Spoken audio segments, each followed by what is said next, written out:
नमस्कार दोस्तों। स्वागत है आपका अपने चैनल आईएएस एनालिसिस में। मध्यकालीन भारतीय इतिहास के अंतर्गत आज हम लोग बात करेंगे लेक्चर नंबर 29 के अंतर्गत उत्तर भारत में किस प्रकार से भक्ति आंदोलन का विकास हुआ। लेकिन क्लास को शुरू करने से पहले मैं आज आप लोगों से यही कहूँगा कि यह मध्यकालीन भारतीय इतिहास का सबसे इम्पोर्टेंट क्लास है। और जब सबसे इम्पोर्टेंट क्लास है तो आपको यहाँ पे मेंटली आज अलर्ट भी रहना पड़ेगा, क्योंकि जितना भी ये नाम देख रहे हैं उत्तर भारत में लगभग 11 नाम यहाँ पे दिया गया है, वो बड़े बड़े संत कवियों के नाम है जो उसी समय ये लोगों का जन्म हुआ, उसी समय लोग पैदा हुए जब भक्ति आंदोलन का दौर यहाँ पे चल रहा था। तो आखिर भक्ति आंदोलन को जब पूरी तरीके से समझ जाएंगे कि आखिर ये था क्या उत्तर भारत के संदर्भ में, तो फिर जितना भी नाम दिया गया है आसानी से इनके कार्यों को भी समझ जाएंगे। इन्होंने उस समाज के लिए क्या किया कि आज वर्तमान में इसको मंदिरों में पूरी तरीके से पुनर्स्थापना किया गया। आज वर्तमान में इनकी देखिए बिल्कुल यहाँ पे पूजा की जाती है। तो यहाँ पे समझना बिल्कुल यहाँ पे आसान हो जाएगा। लेकिन पुनः फिर मैं बोलूँगा, चूँकि भक्ति आंदोलन का पूरी तरीके से ओरिजिन ही है यहाँ पे दक्षिण भारत, तो दक्षिण भारत से आपको समझना होगा कि उत्तर भारत में आते आते ये परिवर्तन का दौर कैसे आया। और फिर जब इन नामों से आप परिचित होंगे तो बिल्कुल आपको कॉन्सेप्ट प्लस फैक्ट कहीं से कोई समस्या यहाँ पे नहीं आएगी। तो चलिए क्लास को हम लोग शुरू करते हैं, क्योंकि यहाँ रटाया नहीं बल्कि समझाया जाता है। नए लोग हैं तो चैनल को शुरू कर लीजिए, मैंने सब्सक्राइब कर लीजिए। कोई भी क्यूरी है तो वहाँ पे व्हाट्सअप करें, और पीडीएफ के लिए यहाँ पे टेलीग्राम चैनल को ज्वाइन कर सकते हैं। अब यहाँ पे देखिए हम लोगों ने देखा हुआ था कि भक्ति का जो तत्व था कहीं न कहीं उत्तर भारत से ही यहाँ पे दक्षिण भारत में गया, चाहे वो ब्राह्मण समाज के द्वारा हो, चाहे वो व्यापारी वर्ग के द्वारा हो। ठीक है, ऐसे ही लोगों का द्वारा यहाँ पे विंध्य पर्वत को पार करके यहाँ पे दक्षिण भारत में यहाँ पे लाया गया। अब यही जो भक्ति का जो तत्व है, उस भक्ति के तत्वों में देखेंगे तो दक्षिण भारत में जाके एक गजब एक परिवर्तन होगा, जो यहाँ से आप इसको समझ पाएंगे। अब देखिए दक्षिण भारत का जो बिल्कुल ही एक ओरिजिन जो टाइम पीरियड शुरू होता है, जिसको बोला जाता है संगम वंश। आपको ध्यान होगा कि संगम वंश में देखेंगे तो चेर, चोल, पांड्या ऐसे 3 वहाँ पे राजवंशों का उदय होगा। और उन्हीं लोगों के द्वारा देखिए दक्षिण में भी संगीति करवाया जाएगा। और उन संगीतियों में जितना भी देखिए ग्रंथ वगैरह यहाँ पे लिखा जाएगा, सबसे अधिक जो बल दिया जाएगा वो यहाँ पे प्रेम पे बल दिया जाएगा। जैसे कि कोलन कन्नगी के आप प्रेम यहाँ पे ले लीजिए, और भी बहुत सारे जो नाम है यहाँ पे जो भी देंगे आप लगभग उसमें प्रेम रस पे ही यहाँ पे पूरी तरीके से बल दिया जाएगा। अब समय बीतता गया यहाँ पे आगे चल के पल्लव और चालुक्यों का भी पूरी तरीके से देखेंगे 4वीं 5वीं शताब्दी में यहाँ पे उदय हो जाएगा। लेकिन फिर से एक बहुत बड़ा जो क्रांतिकारी और एक परिवर्तन दौर आएगा, जब यहाँ पे 7वीं शताब्दी में अलवार और नयनार संतों का उदय होगा। अब इनके उदय के जो कारण है, ऐसा नहीं कि इनका उदय अचानक हो गया और इन्होंने दक्षिण भारत के समाज को आमूल चूक परिवर्तन करने में बहुत बड़ा रोल प्ले किया। तो इनका उदय का कारण क्या था, इसको हम थोड़ा समझने का प्रयास करते हैं। तो देखिए उदय का कारण था कि जो भी इसमें जो शामिल जो लोग थे, इसमें जनरली देखेंगे तो निम्न जाति के लोग थे। कृषक में जैसे कि वेल्लार वगैरह जो धनी किसान वगैरह भी कुछ लोग इसमें शामिल थे, कृषक समाज भी इसमें शामिल हुआ करता था। बाकी जो शिल्पकार था, अस्पृश्य, माने कुल मिला के इन चारों कैटेगरी को आप ध्यान से देखेंगे तो आपको समझ में आएगा कि ये दक्षिण भारत के बिल्कुल ही उस निम्न वर्ग के यहाँ पे क्षेत्रों से आते थे, जिनका समाज में बहुत अधिक कोई महत्व यहाँ पे नहीं था। क्योंकि दक्षिण भारत में उस समय देखेंगे तो ब्राह्मण धर्म का वर्चस्व काफ़ी अधिक था। लेकिन एक चीज़ आपको ध्यान रखना पड़ेगा यहाँ पे कि दक्षिण भारत के संदर्भ में ब्राह्मण वर्ग का तो वर्चस्व था, लेकिन क्षत्रियों की वहाँ पे कोई बहुत अधिक इम्पोर्टेंट रोल यहाँ पे नहीं था। क्षत्रिय कोई वहाँ पे समाज था कि नहीं था, अभी भी थोड़ा बहुत इतिहासकारों में मतभेदता की स्थिति है। लेकिन ब्राह्मणों का जो दर्जा था काफ़ी वहाँ पे सर्वश्रेष्ठ हुआ करता था। अब यहाँ पे देखिए यही सारे लोग जो शामिल हुए, अलवार और नयनार जो संत थे, उनके अनुयायी बनते चले गए। और अलवार देखिए जहाँ पे जो वैष्णव धर्म को मानने वाले लोग थे अलवार बोला गया, और नयनार मतलब जो शैव धर्म को मानने वाले लोग थे उनको यहाँ पे नयनार बोला गया। कुछ और भी कारण है देखिए, जैसे पल्लव चालुक्य, मैंने बोला था कि लगभग 4वीं 5वीं शताब्दी के दौर में इन दोनों ही बड़े राजवंशों का यहाँ पे उदय हो जाएगा। और इनके द्वारा देखिए उस समय एक संरक्षक के रूप में ब्राह्मण धर्म को यहाँ पे दिया जाता था। जैसे कि अब ब्राह्मण धर्म को जब संरक्षक दिया जा रहा है तो मंदिर और मूर्ति पूजा एक आम बात था, ये चलता था। अब यहाँ पे समझना है कि जब मंदिर और मूर्ति पूजा आ गई तो वहाँ एक ब्राह्मण जो एक वर्ग है, एक कैटेगरी के रूप में मौजूद है, वो अपने आप को समाज में बिल्कुल ही टॉप लेवल पे रखने का प्रयास करेगा। और ये बहुत बड़ी समस्या का कारण है। ये वर्तमान तक आज भी देखेंगे दक्षिण भारत में तो वहाँ पे ब्राह्मण और गैर ब्राह्मण ही दो ही वहाँ पे एक वर्ग आपको दिखाई देगा। तो ब्राह्मण समाज उस समय भी काफ़ी सर्वोच्च हुआ करता था। तीसरा कारण है यहाँ पे बुद्ध और जैन। क्योंकि बुद्ध और जैन धर्म की तो आपको यहाँ पे समझना होगा कि जब दक्षिण भारत में जब संगम वंश यहाँ पे चल रहा था तो जस्ट देखेंगे कि संगम वंश के दौरान ही वहाँ पे बुद्ध और जैन धर्म का भी उत्तर भारत से दक्षिण भारत में तेजी से आप कह सकते हैं कि एक तरीके से ठीक है प्रचार प्रसार होना शुरू हो गया। क्योंकि बुद्ध और जैन धर्म का उत्तर भारत में जितना प्रचार प्रसार नहीं हुआ उससे कहीं अधिक यहाँ पे दक्षिण भारत में प्रचार प्रसार होना शुरू हो गया। लेकिन इनके साथ भी समस्या थी कि इनको राजश्रय प्राप्त नहीं था। और राजश्रय जो प्राप्त हुआ करता था, ध्यान रखिएगा, ब्राह्मण वर्ग को यहाँ पे प्राप्त हुआ करता था। इनको था व्यापारिक वर्ग का यहाँ पे संरक्षण प्राप्त था। अब देखिए यहीं पे आपको समझना होगा कि जहाँ उत्तर भारत में नीचे के वर्गों को कोई विकल्प नहीं देखा तो अधिकतर लोग बुद्ध और जैन धर्म में यहाँ पे शामिल हो गए। ध्यान रखिएगा, नीचे के लोग, ठीक है, खासकर वैश्य और शूद्र जैसे लोग यहाँ पे शामिल हो गए। लेकिन दक्षिण भारत में थोड़ा आपको दूसरे टाइप का दिखाई देगा। क्योंकि बुद्ध और जैन धर्म दोनों ही जगह आप देखेंगे तो मोक्ष की प्राप्ति के लिए अलग अलग मार्ग बताया गया। जैसे बुद्ध ने बोला कि तृष्णा को त्यागो, 4 आर्य सत्य को फॉलो करो, अष्टांगिक मार्ग को फॉलो करो, तुमको यहाँ पे मोक्ष की प्राप्ति हो जाएगी।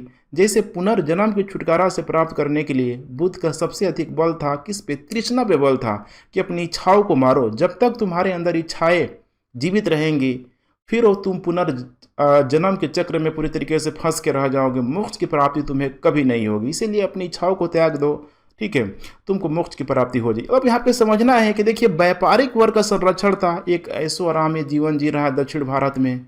अब यहाँ से जो नीचे के लोग आए, निम्न जाति के लोगों को अब यहाँ पे बड़ा पटा लगता था कि भाई अपनी इच्छाओं को ही त्याग दो। अब हर कोई यही चाह रहा है ना। आप समझिए, यहाँ पे कृषक है, शिल्पकार है, कि हमें एक अच्छा लाइफ मिले और अच्छा लाइफ फिर पाने के लिए मेहनत करना होगा, मेहनत की प्रक्रिया से गुजरना होगा, तब जाके लोग व्यापारी वर्ग टाइप का लोग बन पाता, जो भी भौतिक सुख सुविधा था उसको लोग ले पाता। लेकिन यहाँ पे तो मामला ही दूसरा था। जैन के साथ भी ये वही समस्या थी। चूँकि जैन धर्म ने सबसे अधिक मोक्ष प्राप्ति के लिए अहिंसा पे बल दिया, ज्ञान पे बल दिया, जो इन कृषकों के लिए देखिए अहिंसा तो बिल्कुल ही नागवार था। क्योंकि कीट जो मकोड़े थे कृषि कार्य में लोग मरेंगे ही मरेंगे, ज्ञान इनको उतना अधिक कैसे मिल सकता है, सोचिए। तो ये भी बहुत बड़ी समस्या था। तो इसीलिए यहाँ पे देखिए बुद्ध और जैन की अगर बात करते हैं दक्षिण भारत में तो व्यापारिक वर्ग तक ये पूरी तरीके से सीमित हो जाता है। इसीलिए जब देखिए अलवार और जो नयनहार लोग आया तो पूरी तरीके से नीचे का जो लोग था यहाँ पे उस पर शामिल हो गया। अब यहाँ पे नेक्स्ट हम लोग बात करें, देखिए यहाँ पे मुस्लिम धर्म। तो चूँकि आपको याद होगा कि प्रॉफिट मोहम्मद का जो जन्म था लगभग 6ठी शताब्दी के आसपास यहाँ पे हो चुका था। तो ऑलरेडी देखिए मोहम्मद बिन कासिम के आने से पहले भारत में, चूँकि मोहम्मद बिन कासिम तो आया है 712-13 ईस्वी में, उसके पहले देखेंगे तो इनका जो व्यापार होता था, बहुत सारे जो व्यापारी जो लोग थे यहाँ पे, खासकर मुस्लिम लोग यहाँ से व्यापार करना शुरू कर चुके थे। ये जो तट है यहाँ पे देख पा रहे हैं, जो मलाबार तट का जो एरिया है, आना जाना इनका लगा रहता था। तो यहाँ पे कुल मिला के लोग बसना उसना शुरू हो गए थे। तो एक नया धर्म, एक मुस्लिम धर्म भी यहाँ पे आ चुका था। कुल मिला के देखिए ऐसे यहाँ पे लगभग आपको 4 बड़े बड़े कारण दिखाई दे रहे हैं जिससे कि अलवार और नयनार संतों का पूरी तरीके से उदय हो गया। उम्मीद है कितना कॉन्सेप्ट आप लोगों को क्लियर हो गया। अब यहाँ पे इनकी हम लोग प्रक्रिया जानने की कोशिश करते हैं, कार्य क्या था उनका। अलवार और नयनार आखिर लोग आया तो क्या इनका कार्य क्या था। तो देखिए वैष्णव और शैव धर्म को यहाँ पे मानना, क्योंकि यहाँ पे अलवार हो जाएगा वैष्णव और नयनार हो जाएगा शैव। बिल्कुल ही निर्गुण, ध्यान रखिएगा, बिल्कुल ही निर्गुण। क्योंकि यहाँ पे ऑलरेडी जो उस समय के पल्लव और चालुक्यों के द्वारा मंदिर बनाया गया था उसमें मूर्तियों की स्थापना की गई थी, जो कि बिल्कुल ही एक ब्राह्मणवादी धर्म की तरह, मैंने कह सकते हैं ब्राह्मणवादी धर्म का ही मैंने एकदम पाठ था। ब्राह्मण लोग ही थे जो कर्म कांड आडंबर पे पूरी तरीके से बल देता था। अब यहाँ पे ये लोग देख रहा है बिल्कुल नहीं, ऐसा नहीं होना चाहिए, बिल्कुल निर्गुण, माने एकदम निराकार ईश्वर जिसका कोई आकार नहीं है उसको मानो। किसके माध्यम से? तो यहाँ पे बताया जा रहा है कि भजन कीर्तन के माध्यम से मानो, अब यहीं से देखेंगे ना, भजन कीर्तन का दौर यहाँ पे शुरू हो जाएगा। क्षेत्रीय भाषा में ये लोग अपना उपदेश देना शुरू कर देंगे। चाहे दक्षिण भारत में देखिए 4-4 जो क्षेत्र हैं यहाँ पे, कर्नाटक हो गया, केरला हो गया, तमिलनाडु हो गया, आंध्र हो गया, इन सारे क्षेत्रों में लोग क्षेत्रीय भाषाओं में पूरी तरीके से आम लोगों को जोड़ने का प्रयास कर रहे हैं। इसीलिए इनकी देखिए लोकप्रियता बड़ी तेजी से बढ़ रही है। और जाति व्यवस्था पर ये लोग चोट किया, चूँकि समाज में ब्राह्मण धर्म को जो उच्च स्थान प्रदान था उसके खिलाफ ये लोग लड़ रहा है लोग पूरी तरीके से। स्त्रियों की दशा उस समय देखिए दक्षिण भारत में खराब थी, चूँकि दक्षिण भारत में भी ब्राह्मणवादी व्यवस्था मौजूद थी। तो स्त्रियों की दशा जब खराब थी तो यहाँ पे देखेंगे कि बिल्कुल ही अब स्त्रियों की दशा को ठीक करने के लोग मांग करने लगे। अर्थात पितृसत्तात्मक समाज पे इन लोगों ने, अलवार और नयनार संतों ने चोट किया। और इसमें कुछ यहाँ पे स्त्रियों के नाम हैं, जैसे अंडाल एक महिला थी, ध्यान रखिएगा, वैष्णव धर्म को मानने वाली थी। और इनकी जो भक्ति, जो गीत इतना लोकप्रिय हुए दक्षिण भारत में कि इतना तेजी से अलवार जो, ठीक है, धर्म भी तेजी तरीके से यहाँ पे फैलता मतलब शुरू हो गया। मैंने अलवार धर्म क्या है, अलवार संत बड़ी तेजी से फैलना शुरू हो गए। उसी तरीके से यहाँ पे देखिए करकाल अम्यार है, यहाँ पे शैव धर्म को मानने वाली थी, ये तपस्विनी थी, इतना जोरदार तरीके से तपस्या की। कुल मिला के देखिए अब यहाँ पे महिलाओं को भी इस अलवार और नयनार संतों में पूरी तरीके से यहाँ पे शामिल किया जा रहा है। कुल मिला के इन्होंने लास्ट में देखिए धार्मिक समानता की भी मांग उठा दी कि चूँकि उस समय भी देखेंगे तो मंदिर वगैरह में नीचे के लोगों को, ठीक है, परमिशन नहीं था। तो धार्मिक समानता मतलब क्या है, यहाँ पे मैंने बताया था आपको कि किसी भी अपने ईश्वर आराध्य देव को किसी को भी मानते हो तो भाई उसमें किसी भी प्रकार का कोई कंप्रोमाइज़ यहाँ पे नहीं होना चाहिए। ये नहीं कि अगर एक कोई देवता है, कोई एक ईश्वर है, अगर वो ब्राह्मणों के लिए है तो शूद्रों के लिए नहीं है, ब्राह्मण लोग उसको अधिक माने, शूद्र लोग कम माने। मैंने धार्मिक समानता का मतलब एक शब्द में आप समझने का प्रयास कीजिए कि यहाँ पे आप किसी भी अपने आराध्य देव को मानते हैं तो फिर यहाँ पे कोई दूसरा भी अगर मानता है तो उसमें किसी भी प्रकार का यहाँ भेदभाव नहीं होगा। आप भी उसको उतना ही मानिए जितना यहाँ की दूसरा यहाँ पे मान रहा है। तो कुल मिला के देखिए यहाँ पे धार्मिक समानता पे भी पूरी तरीके से जोड़ दिया गया। तो आप देख पा रहे हैं यहाँ पे कितना वो क्रांतिकारी जो दौर था जो दक्षिण भारत में अलवार और नयनार संतों के द्वारा यहाँ पे चलाया जा रहा था। अब देख पा रहे हैं यहाँ पे जैसे कि इनकी रचना भी बहुत फेमस रचना है, एग्जाम में पूछा जाता है, नलईरा प्रबंधन। अर्थात यहाँ पे इसको तमिल वेद बोला गया। जैसे कि उत्तर भारत में अगर 4 वेदों की संज्ञा दी जाती है सबसे पवित्र धर्म ग्रंथ के रूप में, तो दक्षिण भारत में इन अलवार और नयनार संतों के द्वारा नलईरा प्रबंधन को उतना ही महत्व दिया जाता है।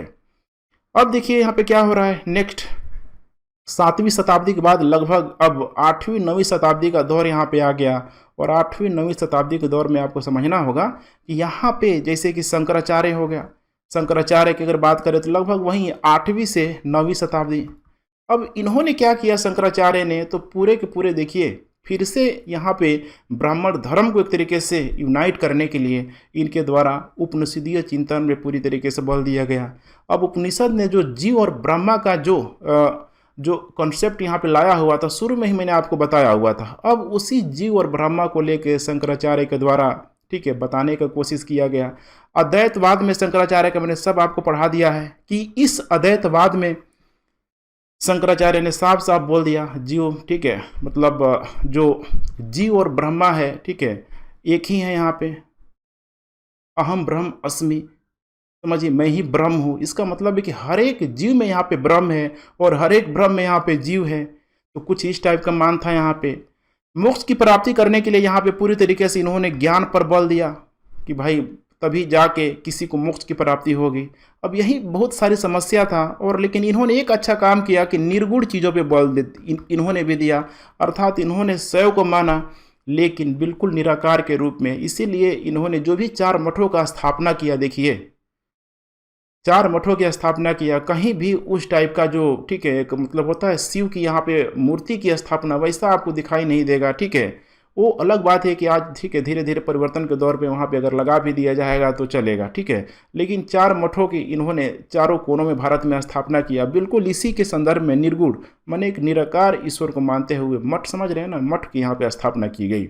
लेकिन सबसे अधिक इन्होंने ज्ञान पे यहाँ पे जोर देना शुरू किया कि ज्ञान बहुत ज़रूरी है मोक्ष की प्राप्ति के लिए। यहाँ पे माने यहाँ पे ब्रह्म में लीन होने के लिए ज्ञान की बहुत अधिक यहाँ पे ज़रूरत है। अब आगे चल के यही रामानुजाचार्य के द्वारा यहाँ पे ध्यान रखिएगा, रामानुजाचार्य के द्वारा क्या किया गया, तो लगभग देखेंगे तो रामानुजाचार्य का टाइम पीरियड लगभग ठीक है 11वीं 12वीं शताब्दी का यहाँ पे दौर है। अब ये थे पूरी तरीके से वैष्णव अनुयायी, वैष्णव के मानने वाले थे। अब यहाँ पे इन्होंने क्या किया, तो अद्वैतवाद की जगह यहाँ पे द्वैतवाद यहाँ पे ला दिया। द्वैतवाद अर्थात देखिए यहाँ पे एक जो शैव धर्म है, शैव धर्म को मानने वाले को यहाँ पे वैष्णव धर्म के द्वारा एक आर्गुमेंट के द्वारा यहाँ पे काटने का प्रयास किया जा रहा है। और ये होता है ऐसा कि आप पहली बार देंगे, दूसरा कोई अगर विचार लाएगा तो उसमें ज़रूर कुछ संशोधन करके आएगा, अब में भी उससे बेटर भी होगा। यही चीज़ रामानुजाचार्य ने बोला कि भक्ति की अवधारणा के लिए यहाँ पे एक पद का होना जरूरी है। जैसे कि मैं सिंपल आपको समझाऊँ, अगर जीव ही ब्रह्म है, ब्रह्म ही जीव है, इसका मतलब ये चीज़ तो वही हो गया, तो भाई ब्रह्म ही जीव की पूरी तरीके से भक्ति करे, ऐसा तो नहीं हो सकता है। अब सोचिए, आप क्लासरूम में बैठे हुए हैं, अपने अब किसी फ्रेंड से बोले कि भाई तुम हमारी भक्ति करो, क्या उसके अंदर आपके प्रति भक्ति जग पाएगी? सोचिए ये चीज़ को। तो रामानुजाचार्य का मोटा मोटी तौर पे कहने का यही था कि भक्ति की अवधारणा तभी जगी जो एक हायरार्की क्रम होगा, एक पदानुक्रम होगा, कोई ऊपर होगा कोई नीचे होगा। अर्थात इन्होंने ब्रह्म और जीव को बिल्कुल यहाँ पे सेपरेट कर दिया। अर्थात ब्रह्म को बोला कि पूरी तरीके से मतलब उसका एकदम समझ रहे हैं ना, मतलब एक स्टॉक टाइप का पूरा पूरा भंडार है, और जो जीव है बिल्कुल एक छोटा सा सिंपल के रूप में यहाँ पे मौजूद है। अब यही आप इस चीज़ को आपको समझना होगा। तो यहाँ पे यहीं से मतलब माना जाता है कि रामानुजाचार्य ने धीरे धीरे निर्गुण को सगुण की तरफ मोड़ दिया। चूँकि यहाँ पे जब बात किया जा रहा है कि बिल्कुल ही एक यहाँ पे स्टॉक टाइप का मौजूद है यहाँ पे गॉड, तो कुछ उसका दिखाना तो पड़ेगा, हमें रूपरेखा दिखाना पड़ेगा, इससे है किस प्रकार से वो नॉर्मल जीवों से यहाँ पे डिफरेंट है। तो यही भी माना जाता है कि रामानुजाचार्य ने यहाँ पे पूरी तरीके से देखिए सगुण के तहत यहाँ पे सगुण की तरफ यहाँ पे मूर्ति पूजा की तरफ अपने आप को मोड़ना यहाँ पे शुरू कर दिया, क्योंकि ये वैष्णव पंथ को मानने वाले थे। रामानुजाचार्य एक ध्यान रखिएगा, निम्न जाति से बिलोंग करते थे। तो आगे चल के पढ़ लिख के काफ़ी अच्छा खासा एक विद्वान हो गए, तो आगे चल के आचार्य बन गए। तो इन्होंने देखिए धार्मिक समानता को लेके काम तो किया कि भाई धर्म में किसी भी प्रकार का कोई मतलब भेदभाव नहीं होना चाहिए। अगर वैष्णव है यहाँ पे, अगर मूर्ति पूजा यहाँ पे हो रही है, तो एक नीचे का जो व्यक्ति है वैष्णव को उतना ही माने, ब्राह्मण भी उतना ही माने, माने किसी भी प्रकार का गॉड को लेकर यहाँ पे भेदभाव नहीं होना चाहिए। लेकिन एक डिमेरिट है रामानुजाचार्य का यहाँ पे कि इन्होंने जाति व्यवस्था पे बहुत अधिक बल नहीं दिया दक्षिण भारत के समाज को। ठीक है, बहुत अधिक होता है ना, उसी समय अगर इनिशियल स्टेज में अगर जाति व्यवस्था अगर बढ़ रही थी, खासकर ब्राह्मण धर्म का अगर प्रोत्साहन माने उसका जो लेवल है बढ़ रहा था, तो उसी समय अगर पूरी जोड़ शोर से कटाक्ष किए होते तो मामला दब सकता था। लेकिन यहाँ पे समझिए कि अब उस समय राजकीय प्रश्रय ब्राह्मण धर्म को प्राप्त था। ब्राह्मण धर्म का जो एक तरीके से आप कह सकते हैं कि जो लेवल था बहुत ऊंचा आ चुका था। तो कोई भी अगर जाके उस सिस्टम को अगर तोड़ने का प्रयास करेगा तो हमेशा ही उसकी आलोचना होगी, उसको मारा भी जा सकता है। जैसे आज वर्तमान में चीज़ों को समझने की कोशिश कीजिए कि अगर एक हायरार्की अगर ऊपर है, कोई कितना भी विद्वान नीचे से चला जाए और बोले कि नहीं अब सबको बराबर कर दो, वो कभी इस चीज़ को मानने के लिए तैयार नहीं होगा। अब यही यहाँ पे रामानुजाचार्य को आपको समझने की ज़रूरत है। कुल मिला के इन्होंने जाति व्यवस्था पे बहुत अधिक ठीक है चोट नहीं किया। अब यहाँ पे यहीं आएंगे, यहाँ पे बसवन्ना, ये भी बसवन्ना देखिए, ये उल्टा देखिए यहाँ पे शैव धर्म को मानने वाले हैं। ठीक है, वीर बसवन्ना के नाम से इनको जाना जाता है। ठीक है, और वीर शैव परंपरा की शुरुआत इसी बसवन्ना के द्वारा किया गया। ये भी ठीक है आम व्यक्ति ही थे, जैसे कलचुरी जो ठीक है दक्षिण भारत में जो कलचुरी जो शासक था उनके मंत्री हुआ करते थे, तो ये बसवन्ना ले आए। इनका देखिए आज सिंबॉलिक रूप में ठीक है, जैसे लिंगायत कर्नाटक में लिंगायत जो कम्युनिटी है उसी के हेड हुए हैं बसवन्ना, ध्यान रखिएगा। ये लोग अपने कंधे पे ठीक है चांदी का जो होता है ना छोटा सा बॉक्स, उस पर शिव की यहाँ पे लिंग बना के रखता है। और इन लोगों ने जाति व्यवस्था को पूरी तरीके से ख़त्म करने का प्रयास किया, और ख़ासकर जिनको ब्राह्मण धर्म में जगह नहीं दिया गया वैसे लोगों को इन लोगों ने जोड़ने का प्रयास किया। और इनका भी यही मानना था कि देखो व्यक्ति जब मर जाएगा तो उसका पुनर्जन्म नहीं होगा, बल्कि व्यक्ति अगर मर जाएगा, मृत्यु हो जाएगी उसकी, तो शिव में जाके पूरी तरीके से लीन हो जाएगा। तो देखिए यहाँ पे शंकराचार्य ने आया, उनकी बातों को रामानुजाचार्य ने काटा। फिर यहाँ पे बसवन्ना आ गए, बसवन्ना ने रामानुजाचार्य की बातों को कहीं न कहीं यहाँ पे काटने का प्रयास किया। अब यहाँ पे तेजी से जब वैष्णव धर्म आगे जाएगा तो इसमें वल्लभाचार्य हो गया, निम्बकाचार्य हो गया, ठीक है, विट्ठल नाथ हो गया, बहुत सारे यहाँ पे देखेंगे लोग आएंगे और अपने अपने तरीके से, ठीक है, जैसे कि ठीक है अद्वैतवाद की जगह द्वैतवाद, विशिष्टा द्वैतवाद, शुद्ध द्वैतवाद करके अलग अलग अपना आर्गूमेंट यहाँ पे देते रहेंगे। अब कुल मिला के देखिए मामला यहीं तक था, यहाँ पे हो गया। अब थोड़ा सा हम लोग देखने का यहाँ पे प्रयास करते हैं कि अब दक्षिण भारत में जब पूरी तरीके से जब भक्ति आंदोलन अपने चरम पे था तो अब धीरे धीरे ऊपर जाना यहाँ पे शुरू हुआ, और ऊपर जाना शुरू हुआ यहाँ पे महाराष्ट्र में। तो महाराष्ट्र में देखिए क्या हुआ, मैंने आपको बताया हुआ था कि वहाँ पे तो एक पहचान मिल गया, एक पहचान इन द सेंस कि भाषा के रूप में सिर्फ और सिर्फ मराठी भाषा पे बल दिया गया। इसके अलावा ध्यान रखिएगा सगुड़, मतलब समझ रहे हैं ना, सगुड़ के रूप में वहाँ पे पूरी तरीके से मूर्ति पूजा को, अर्थात दक्षिण में जो मूर्ति पूजा कहीं न कहीं रामानुजाचार्य के द्वारा कहीं न कहीं मतलब माना जाता है कि शुरुआत किया गया, उस चीज़ को यहाँ पे ध्यान रखिएगा महाराष्ट्र में भी मूर्ति पूजा को अपना लिया गया। रामानुजाचार्य का ठीक है मूर्ति पूजा सगुड़ की तरफ जब मूव हुआ तो उस समय ध्यान रखिएगा बड़ा वंश वगैरह क्षत्रिय शासक के रूप में चोलों का पूरी तरीके से आगमन हो गया। तो चोलों ने बड़ी बढ़ चढ़ के देखिए मूर्तियों का निर्माण करवाया, चाहे वो ठीक है शिव मंदिर हो, चाहे वो विष्णु मंदिर हो, जैसे कि राजराज प्रथम का भी नाम आता है बृहदेश्वर मंदिर के रूप में, राजेंद्र का नाम आता है। तो चीज़ों को आपको समझना होगा कि कहीं न कहीं राजकीय प्रश्रय इन लोगों को यहाँ पे मिल रहा है। महाराष्ट्र में देखिए एक पहचान के रूप में एक भाषा हो गया पूरी तरीके से, जाति व्यवस्था को इन लोगों ने बड़ा अच्छा काम किया महाराष्ट्र के संतों ने, चाहे वो ठीक है नामदेव एकनाथ की बात करें, तुकाराम की बात करें, बहुत सारे मैंने सब पढ़ाया हुआ है। तो इन्होंने सगुड़ पे बल दिया, अर्थात कुल मिला के मामला यही है कि दक्षिण भारत में जो मूर्ति पूजा चल रही थी उसको उन लोगों ने अपना लिया।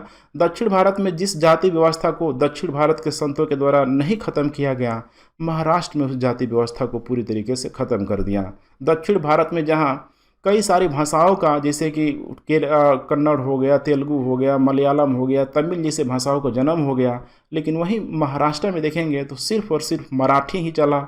खासकर ये जो रीजन है यहाँ पे, इन रीजनों में मराठी ही चला।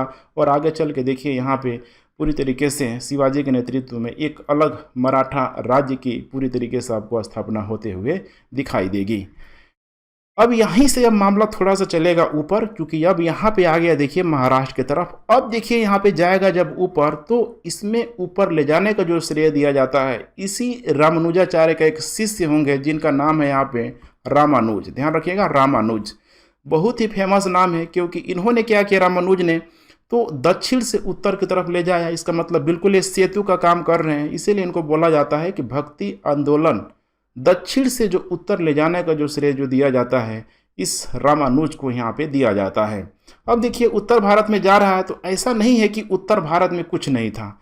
उत्तर भारत में आप देखेंगे तो पहले क्योंकि जैसे लोग मान रहे थे अपने आराध्य देव को, ईश्वर को अपने मान रहे थे, वैसे मान ही रहे थे। जैसे कि यहाँ पे उत्तर भारत में उस समय देखेंगे तो जो तीन जो पंथ के रूप में आप समझ सकते हैं बड़ी तेज़ी से यहाँ पे फेमस हुआ, जैसे कि अस्मात धर्म यहाँ पे हो गया, नाथपंथी हो गया। इसके अलावा चूँकि उस समय लगभग ठीक है हम लोग बात कर रहे हैं रामानंद की बात कर रहे हैं, लगभग 13वीं 14वीं शताब्दी का दौर है, तो सूफी संतों का भी भारत में बड़ी तेज़ी से यहाँ पे आगमन हो चुका है। अब यहाँ पे देखिए क्या हो रहा है यहाँ पे, तो मैंने बताया हुआ था आप लोगों को कि भक्ति का मतलब क्या है। भक्ति का मतलब है यहाँ पे सेल्फलेस लव, अहेतुक प्रेम, जहाँ मन करे आंख बंद करके अपने आराध्य देव ईश्वर को माने। ठीक है, बिल्कुल बीच में किसी भी प्रकार का कोई मीडिएटर यहाँ पे नहीं होना चाहिए। अब यही देखिए चीज़ हो रहा था उत्तर भारत में, चल रहा था ये चीज़ें पहले से, जैसे कि अस्मात धर्म की मैंने यहाँ पे चर्चा किया, नाथपंथी की चर्चा किया, सूफियों की चर्चा किया। लेकिन अब यहाँ से जब रामानंद जब यहाँ पे लेके जाएंगे तो देखेंगे कि ठीक है लगभग इस अस्मात धर्म में और इस नाथपंथियों में कुछ हद तक, या फिर सूफियों में भी देखेंगे तो कुछ हद तक ठीक है दक्षिण का प्रभाव पड़ना यहाँ पे शुरू हो जाएगा। अब वो प्रभाव कैसे पड़ेगा थोड़ा आप लोग यहाँ पे नेक्स्ट स्लाइड में आप लोग जानने का प्रयास कीजिए। देखिए अस्मात धर्म में क्या था, तो देखिए राम की पूजा होती थी, और यहाँ पे दूसरा था यहाँ पे कृष्ण। क्योंकि अस्मात धर्म में ध्यान रखिएगा, ठीक है, अस्मात धर्म में दो कैटेगरी मौजूद थी उत्तर भारत में। एक तो लोग राम को मानते थे, दूसरा कृष्ण की मानते थे। ठीक है, माने कृष्ण की उपासना करते थे। अभी आपको समझना है, चूंकि उत्तर भारत में भी अगर देखें हम लोग मंदिर मूर्ति पूजा तो लगभग गुप्तों के समय से यहाँ पे चल रहा है, लेकिन उसका कोई एक निश्चित, खासकर मूर्ति पूजा को लेके एक निश्चित आकार वगैरह उतना सही तरीके से अस्तित्व में नहीं आया था। लेकिन अब जब यहाँ पे रामानुजाचार्य के शिष्य रामानंद जब उत्तर में लेके जा रहे हैं तो बिल्कुल उन्होंने सगुण परंपरा पे, अर्थात समझ रहे हैं ना, सगुण परंपरा मैंने मूर्ति पूजा मैंने एकदम एक कोई निराकार नहीं बल्कि एक आकार, एकदम जो भी जिस टाइप का भी आकार होना चाहिए, क्योंकि उनके गुरु ने सिखाया था, द्वैतावैध दिखाया था, सिखाया था कि भाई नहीं, ब्रह्म एक है, ठीक है, जीव अनेक है। यहाँ पे ब्रह्म अगर अष्टौक है तो जीव पूरी तरीके से सिंपल है। तो कुछ न कुछ देखिए दिखाना था। और यहाँ से आप देखेंगे कि राम की पूजा, कृष्ण की उपासना जब यहाँ पे होने लगी तो एक सगुण के रूप में कि धीरे धीरे बड़ी तेजी से इनका रूप, रेखा, आकार सब पूरी तरीके से यहाँ पे देखिए बिल्कुल यहाँ पे तय होने लगा। और सबसे बड़ी बात यहाँ पे देखिए, देखेंगे तो राम की जहाँ पे पूजा होती थी, ठीक है, जैसे कि जातिवाद व्यवस्था को लेके देखा जाए, मंदिर आ गया, अवतारवाद हो गया, लीला आ गया, सबको थोड़ा समझने का प्रयास कीजिए। जैसे कि राम की पूजा को लेकर यहाँ पे माना जाता है कि देखिए रामानंद, ठीक है, रामानंद बड़ी तेजी से, क्योंकि माना जाता है कि बचपन से ही रामानंद के लाइफ में राम राम का बड़ा इंपॉर्टेंस यहाँ पे रोल था। तो रामानंद के गुरु देखिए कौन थे, रामानुजाचार्य। वो वैष्णव धर्म को मानते थे, अर्थात कहीं न कहीं कृष्ण को मानते थे। लेकिन रामानंद ने क्या किया, तो राम को ही माना। और यहाँ पे राम को मानने का मतलब यहाँ पे देखिए कि यहाँ पे कहीं न कहीं देखिए माना जाता है कि जो लोग यहाँ पे राम को मानते हैं, अब यहाँ पे यूनिवर्सल लेके चलना है, ठीक है। यहीं से थोड़ा समस्या होना शुरू हो जाती है, क्योंकि हम लोग ह्यूमैनिटी का सब्जेक्ट पढ़ रहे हैं। थोड़ा सा समझने की कोशिश कीजिएगा, कुछ भी सही नहीं, कुछ भी गलत नहीं है।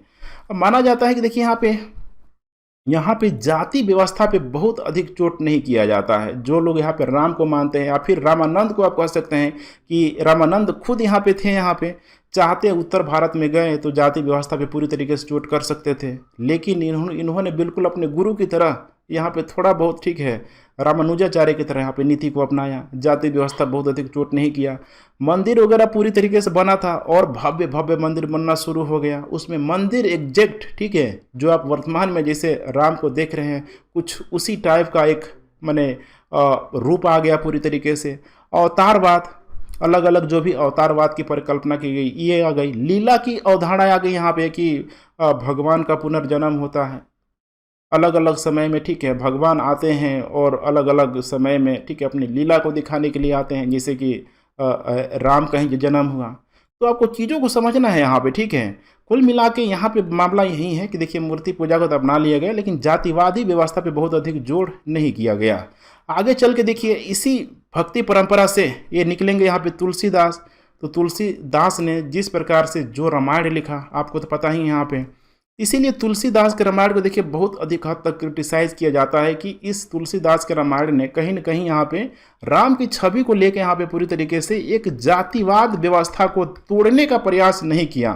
ध्यान रखिएगा, तोड़ने का प्रयास नहीं किया, क्योंकि उसमें, ठीक है, जो भी यहाँ पे ब्राह्मण, क्षत्रिय, वैश्य और शूद्र की जो उसमें परिकल्पना किया गया है, ठीक है, बिल्कुल हमें उत्तर भारत के उस समय के समाज में, समाज के संदर्भ में हमें समझने की ज़रूरत है जो उस समय के समाज में यहाँ पे चल रहा था। तो जातिवाद व्यवस्था पे पूरी तरीके से इन लोगों ने चोट नहीं किया। लेकिन दूसरी तरफ ये आर्गुमेंट दिया जाता है कि देखिए तुलसीदास के, ठीक है, रामायण ने जातिवाद व्यवस्था को तोड़ने का तो प्रयास नहीं किया, लेकिन जो उस समय में समाज में चल रहा था उन्होंने चारों ही जातियों पे एक समन्वय लाने का प्रयास किया। जैसे कि एक एग्जाम्पल के माध्यम समझिए कि राम ने एक क्षत्रिय होते हुए सबरी के जूठे बैल खाए, मैंने बेर खाया। यहाँ पे ट्राइब जो था, जनजातीय जो समाज से केकट था, उनके पैर छुए। समझ रहे हैं इस चीज़ को। इसके अलावा ट्राइब से उन्होंने जो भी बंदर वगैरह थे उनसे अपने संबंध को स्थापित करने का प्रयास किया।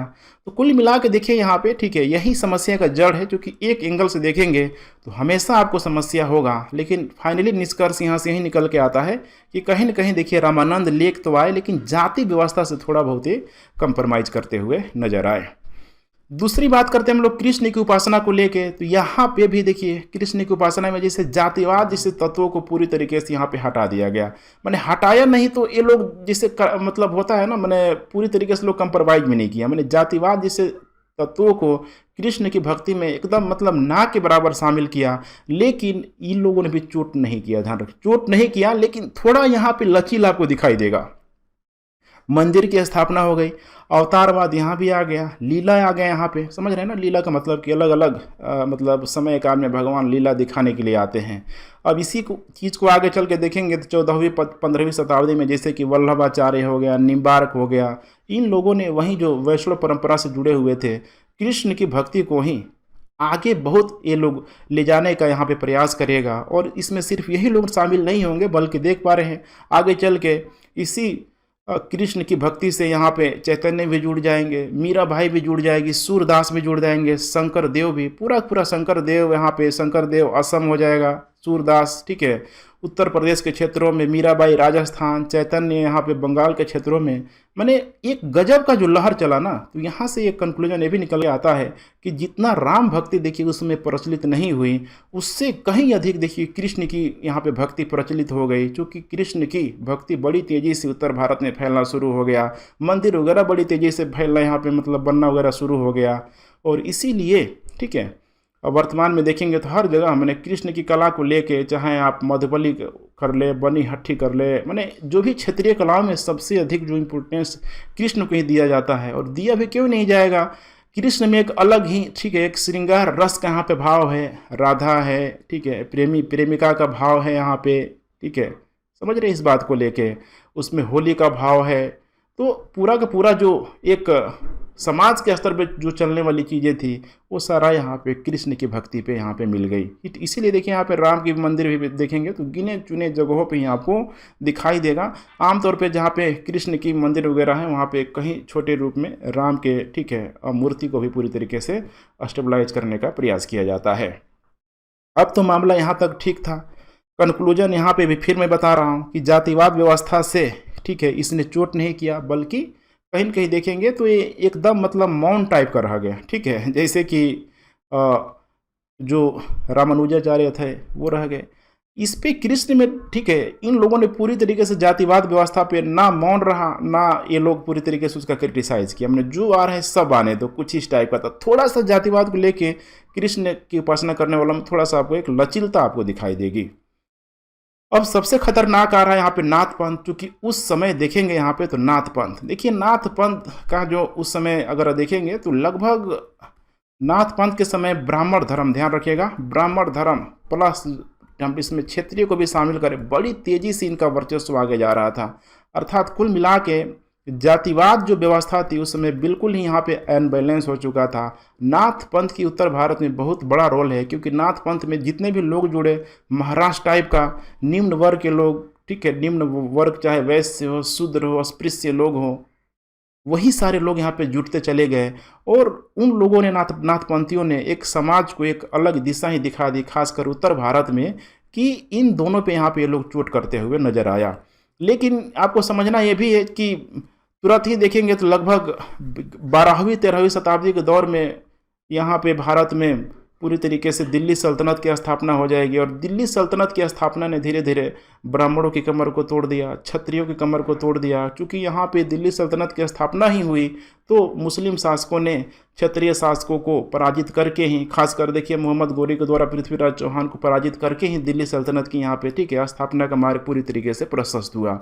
तो आपको इस चीज़ को यहाँ पे समझना होगा कि धीरे धीरे इनकी जो सामाजिक वैल्यू कभी उतना ऊपर हुआ करती थी, वो सामाजिक वैल्यू कहीं न कहीं ठीक है तलवार के दम पे मुस्लिमों ने यहाँ पे हासिल कर लिया। तो नाथपंथियों की देखिए इसमें खूबी क्या थी, तो ये लोग शैव धर्म को मानते थे, बिल्कुल निर्गुण। अभी भी देखिए लोग कायम हैं, जैसे कि अलवार नयनार संतों की तरह बिल्कुल निर्गुण मतलब निराकार ईश्वर की ये लोग ठीक है मांग कर रहे हैं मतलब। और इनकी भाई जो प्रक्रिया थी हठ योग चलता था, यही समझ लीजिए ठीक है, हठ योग था। जातिवादी व्यवस्था पे ये लोग पूरी तरीके से चोट करता था, कोई जातिवाद व्यवस्था नहीं था। अवतारवाद को ये लोग बिल्कुल नहीं मानता था, लीला को नहीं मानता था ये लोग, कुछ इस टाइप का यहाँ पे भाव था देखिए नाथपंथी में। और इसी नाथपंथियों का जो मिला जुला रूप आपको दिखाई देगा यहाँ पे, जैसे कबीर। देखिए कबीर ने क्या किया सोचिए ठीक है, कबीर को मार्टिन लूथर बोला जाता है। सोचिए मार्टिन लूथर वहीं जो जर्मन पादरी हुआ करता था, जो ईसाई धर्म में मौजूद, उस क्रिश्चियनिटी में मौजूद जो कैथोलिक पंथ जो कर रहा था, धार्मिक कर्मकांड आडंबर का अड्डा बन चुका था।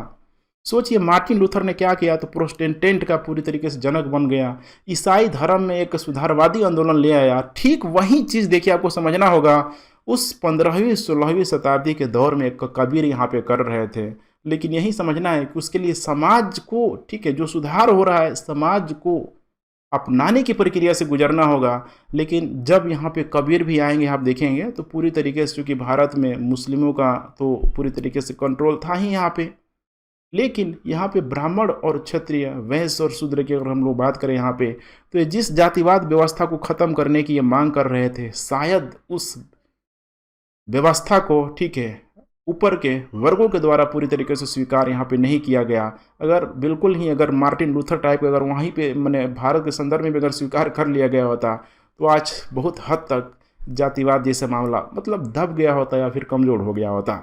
आगे चल के देखिए, यहीं गुरु नानक देव भी यहाँ पे बिल्कुल ही एक नाथ कह सकते हैं या फिर इनको इस्लाम, दोनों का मिला जुला जो रूप दिखाई देगा।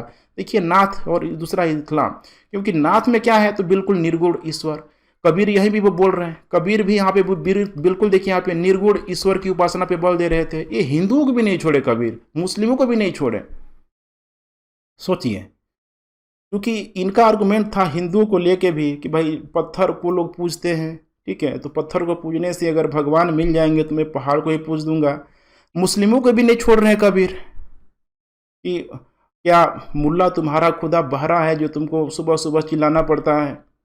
तो ऐसे ऐसे कबीर की जो वाणी है, मतलब आप कह सकते हैं ना, खड़ी बोली के रूप में इन्होंने बिहार से लेके बिल्कुल देखेंगे बिहार, उत्तर प्रदेश, हरियाणा, ये सारे एरिया में इतना तेज़ी से फैला इनकी वाणी। लेकिन वही है कि वो समाज, मैंने कबीर को यही हम बोलेंगे बिल्कुल वोल्टेयर टाइप का, ठीक है, वही जो प्रबोधनकालिक जो विचारक था वोल्टेयर, कि अपने समाज के लिए उसने जो बात किया वो समाज ही उतना प्रबुद्ध नहीं था कि उसकी बातों को समाज यहाँ पे एक्सेप्ट कर पाए।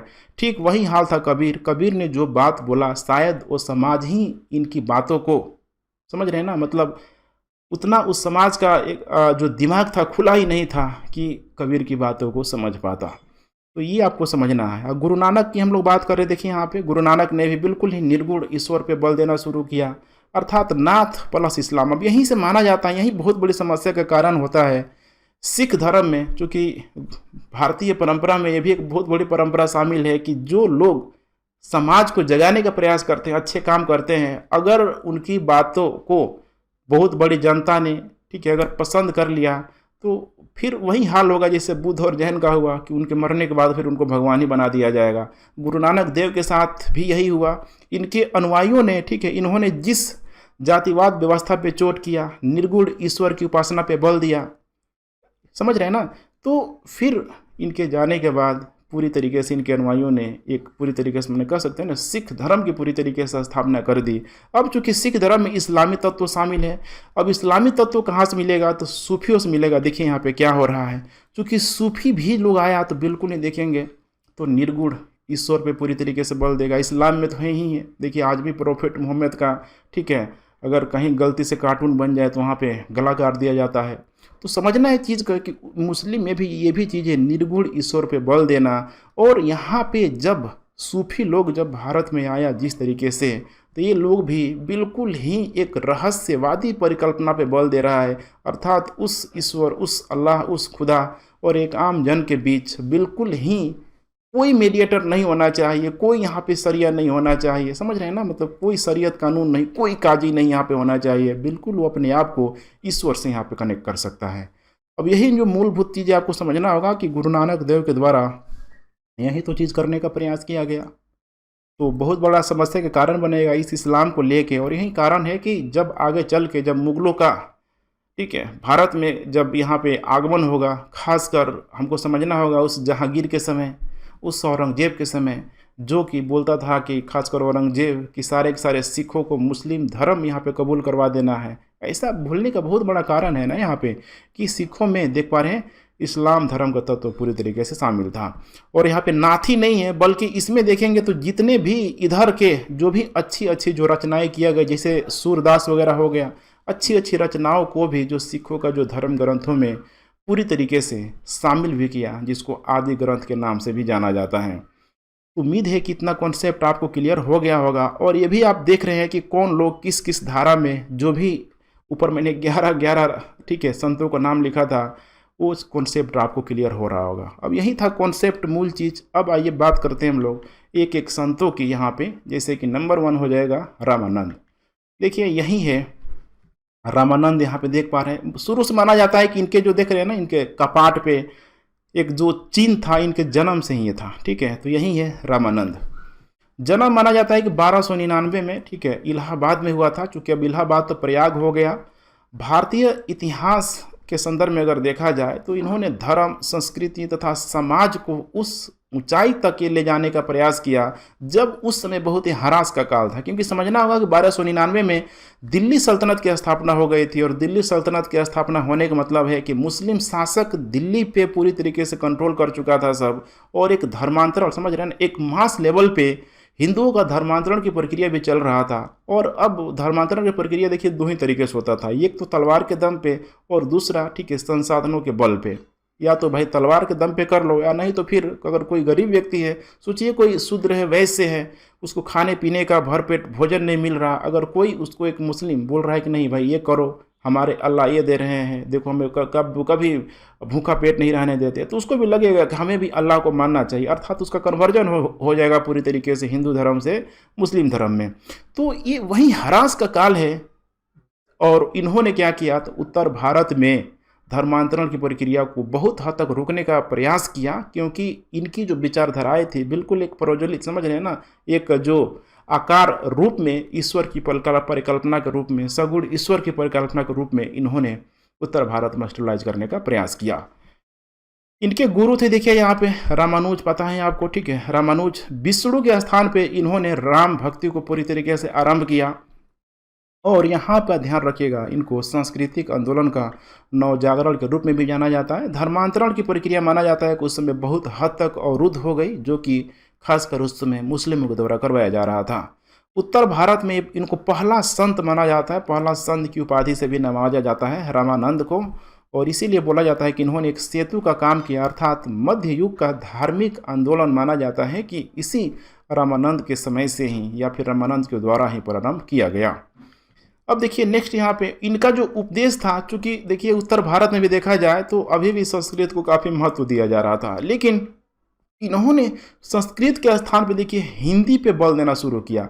चूँकि सीख के आए थे दक्षिण से, कि दक्षिण के जो भी संत वगैरह थे कैसे क्षेत्रीय भाषाओं में कर रहे हैं, तो उत्तर भारत में देखिए एक बहुत बड़ी जो जनता थी, बहुत बड़ी जो भीड़ थी, वो हिंदी भाषा को वहाँ पे बोल रही थी। तो इन्होंने क्या किया, तो हिंदी भाषा पे अपना जो भी चीज़ कहना था लोगों को, ठीक है, उपदेश वगैरह सब संस्कृत के स्थान पे हिंदी को देना शुरू किया। तो हिंदी देने का मतलब कि अब आम जनता भी इनकी बातों को समझ पा रही है। हिंदी साहित्य का निर्माण माना जाता है कि यहीं से आरंभ हो गया। आज जो हिंदी लिटरेचर पढ़ते हैं आप, देखिए ओरिजिन ही यहीं पे, हिंदी साहित्य का निर्माण यहीं से आरंभ हुआ। और इनके जो भी लोग थे, ध्यान रखिएगा, वो, ठीक है, जो लोग जुड़े, जो अनुयायी लोग जुड़े, ठीक है, एक नया संप्रदाय ही शुरू हो गया जिसको बोला गया बैरागी संप्रदाय। चारों वर्णों को इन्होंने भक्ति का उपदेश दिया। भक्ति का उपदेश दिया, इसका मतलब कि आपको यहाँ पे एक चीज़ दिखाई देगा, धार्मिक समानता। धार्मिक समानता, ये चीज़ बड़ा अच्छा लोगों ने काम किया, जिसे मैं बार बार बोलता हूँ। चार वर्ण में, चाहे हम लोग बात करें ब्राह्मण की, चाहे बात करें क्षत्रिय की, चाहे हम लोग बात करें वैश्य की, चाहे शूद्र की, धार्मिक समानता ही यही है कि आज ब्राह्मण जिस राम को जितनी श्रद्धा से मानता है, एक शूद्र भी राम को उतनी श्रद्धा से मानता है। एक क्षत्रिय अगर, ठीक है, दुर्गा को उतनी श्रद्धा से मानता है, तो एक नीचे का, ठीक है, शूद्र भी उतनी श्रद्धा से मानता है। ये सबसे बड़ा भक्ति आंदोलन का पॉजिटिव फीडबैक है, समझिए। नहीं तो आज पता चले कि राम को वहीं लोग सबसे अधिक मानते हैं, नीचे के लोग नहीं मानते हैं। आज गाँव देहात में जाके देखिए। इसीलिए मैं बोलता हूँ इसको समझने की ज़रूरत है। ऐसे अगर इस टॉपिक को नहीं पढ़ेंगे तो पढ़ने के बाद भी फील नहीं कर पाएंगे, फिर आप, ठीक है, एक आम लोगों में बिल्कुल शामिल हो जाएंगे। सोचने का थोड़ा बहुत आपको नज़रिया बदलना होगा, जो आपको यहाँ पे मैं सिखा दूंगा। जाति प्रथा का पूरी तरीके से इनके द्वारा, मैंने बताया था, विरोध नहीं किया गया। लेकिन व्यवहारिक जीवन पे अब ये नहीं कि कोई विरोध नहीं कर रहा है, ध्यान रखिएगा, अगर कोई विरोध नहीं कर रहा है तो जातिवाद को बढ़ावा दे रहा है। अब इसका अलग अलग एक्सपेक्ट है। चुप रहना भी माना जाता है कि जातिवाद को बढ़ावा दे रहा है। चुप है मतलब हाँ है, समझ रहे हैं। तो विरोध नहीं किया, लेकिन व्यवहारिक जीवन पे इन्होंने समानता पे पूरी तरीके से बल देने का प्रयास किया गया। चारों वर्ण को देख रहे हैं, भक्ति का उपदेश दे रहे हैं। बहुत इंपॉर्टेंट पॉइंट है, ध्यान रखिएगा, ठीक है। इनके 12 शिष्य थे, ठीक है, जो अलग अलग कई सारी जातियों में, ठीक है, लोग बटे हुए थे। देखिए अलग अलग अगर जातिवाद व्यवस्था को मानते, अगर रामानुजाचार्य रामानुज मानते, तो अलग अलग जाति के शिष्य नहीं बनाते। जैसे कि रविदास, देखिए एक चमार थे, देखिए कितना इंपॉर्टेंट नाम। यही रविदास आगे चल के मीराबाई के गुरु बन जाएंगे। कबीर जो खुद एक जुलाहा हुआ करते थे। धन्ना जाट जो एक खुद एक किसान था। सेन नाई मैंने सेन नाई था। सघना कसाई था। पीपा राजपूत था। तो अलग अलग यहाँ पे देख पा रहे कि सब जाति जो लोग यहाँ पे जो, ठीक है, मौजूद थे, इनके सब यहाँ पे उस समय शिष्य हुआ करते थे। प्रसिद्ध जो ग्रंथ इनके द्वारा लिखा गया था, श्री वैष्णव मताज भास्कर, ध्यान रखिएगा, श्री वैष्णव मताज भास्कर। और इसमें उन्होंने ऊंच नीच की भावना पर क्रूर प्रहार किया है। मैंने एक होता है ना वर्ग, ऊंच नीच का मतलब क्या होता है? वर्ग और वर्ण में अंतर करना सीखिए। वर्ण मतलब हो जाएगा जाति व्यवस्था, और वर्ग का मतलब होता है यहाँ पे अमीर और गरीब, ऊंच और नीच। अब ये ऊंच नीच किसी भी वर्ण में हो सकता है। ब्राह्मण में भी कोई ब्राह्मण बहुत अमीर है, कोई ब्राह्मण बहुत गरीब है, तो उसको बोलेंगे, ठीक है, वर्ग अव्यवस्था। फिर वर्ग असामाजिक व्यवस्था भी आप कह सकते हैं कि भाई वहाँ पे मामला गड़बड़, मैंने गरीब और, ठीक है, धनिक में आप बांट सकते हैं यहाँ पे, ठीक है। उसके बाद नेक्स्ट यहाँ पे आ रहे हैं, देखिए कबीर की बात आ रहा है, देख रहे हैं यहाँ पे कबीर।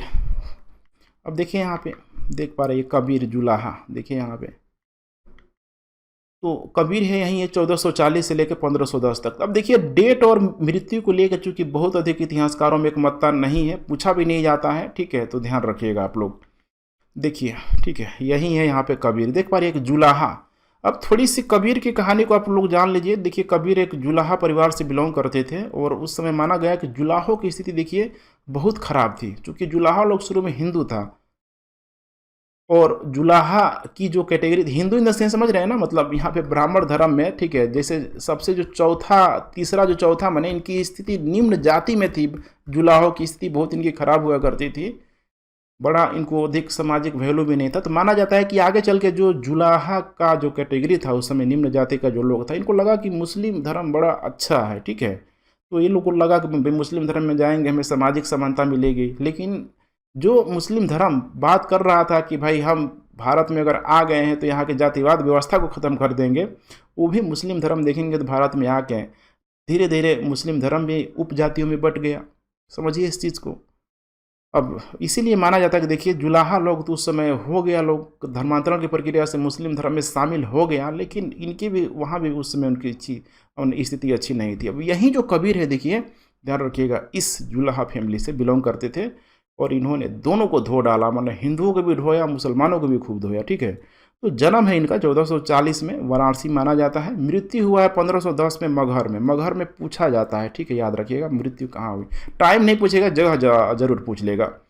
कबीर देखिए सिकंदर लोदी के समकालीन थे, ठीक है, वहीं जो लोदी वंश का जो शासक था, ठीक है, सिकंदर लोदी। इनके गुरु कौन थे? रामानंद, अभी हम लोगों ने देखा हुआ था। चूँकि माना जाता है कि, ठीक है, रामानंद ही इनके गुरु थे। ऐसा नहीं जैसे आज हम लोग कर रहे हैं ना, मतलब उन लोग उसमें मान लेते थे, जैसे कि मान लिया था, ठीक है, एकलव्य के द्वारा मान लिया गया था, गुरु मान लिया गया था, ठीक है, द्रोणाचार्य को, कुछ इस टाइप का सामाजिक दर्शन था इनका भी था। हिंदू मुस्लिम एकता पे बल देना, एक सर्वोच्च ईश्वर को हम पे मान रहे थे कि भाई सारे धर्म के लोग जब बोलते हैं कि ईश्वर एक है, अल्लाह एक है, गॉड एक है, तो फिर अलग अलग इतना कर्मकांड आडंबर क्यों? यहाँ पे एक सर्वोच्च ईश्वर है तो भाई सारे तुम लोग एक ही हो, एक ही ईश्वर की संतान हो। या फिर उपासना करने की, भक्ति करने की भाई परंपरा क्यों अलग अलग? एक माइक लगा के चिल्ला रहा है, एक पत्थर को पूज रहा है, एक क्रॉस को मान रहा है। समझिए इस चीज़ को यहाँ पे। तो इन्होंने हर हाल में हिंदू मुस्लिम एकता पे यहाँ पे बल देने का प्रयास किया। ईश्वर को निराकार और एक निर्गुण रूप में इन्होंने मानने का प्रयास किया कि एकदम निराकार है, कोई उसका कार नहीं है। निर्गुण समझ रहे हैं ना, निराकार, ठीक है। जात पात, मूर्ति पूजा, अवतारवाद, ठीक है, सिद्धांत, ईद, रोजा, मस्जिद, समझ रहे हैं। मैं बोल रहा हूँ हिंदुओं के साथ मुस्लिमों को बड़ी ज़बरदस्त तरीके से इन्होंने ढोया, पूरे तरीके से इन्होंने अस्वीकार कर दिया। सोचिए कबीर को पुनर्जागरण का दूत भी बोला जाता है। क्यों? सोचिए कितनी अच्छी बातें कबीर के द्वारा बोला गया उस, ठीक है, लगभग 15वीं 16वीं शताब्दी के दौर में। ये वाकई में काबिल तारीफ था। कबीर की जो भक्ति थी, देखिए रामानंद की भांति जाति भेदभाव अथवा जो वर्ग भेद से बिल्कुल ऊपर था।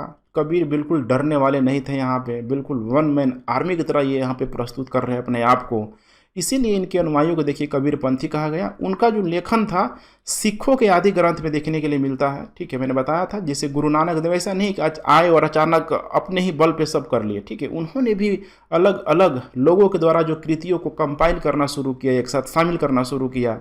जैसे कि उनके शिक्षाएँ देखेंगे कबीर की तो बीजक, ध्यान रखिएगा बीजक में संग्रहित है, यही है बीजक का 3 पार्ट यहाँ पे ध्यान रखिएगा, रामायणी, शबद और साखी।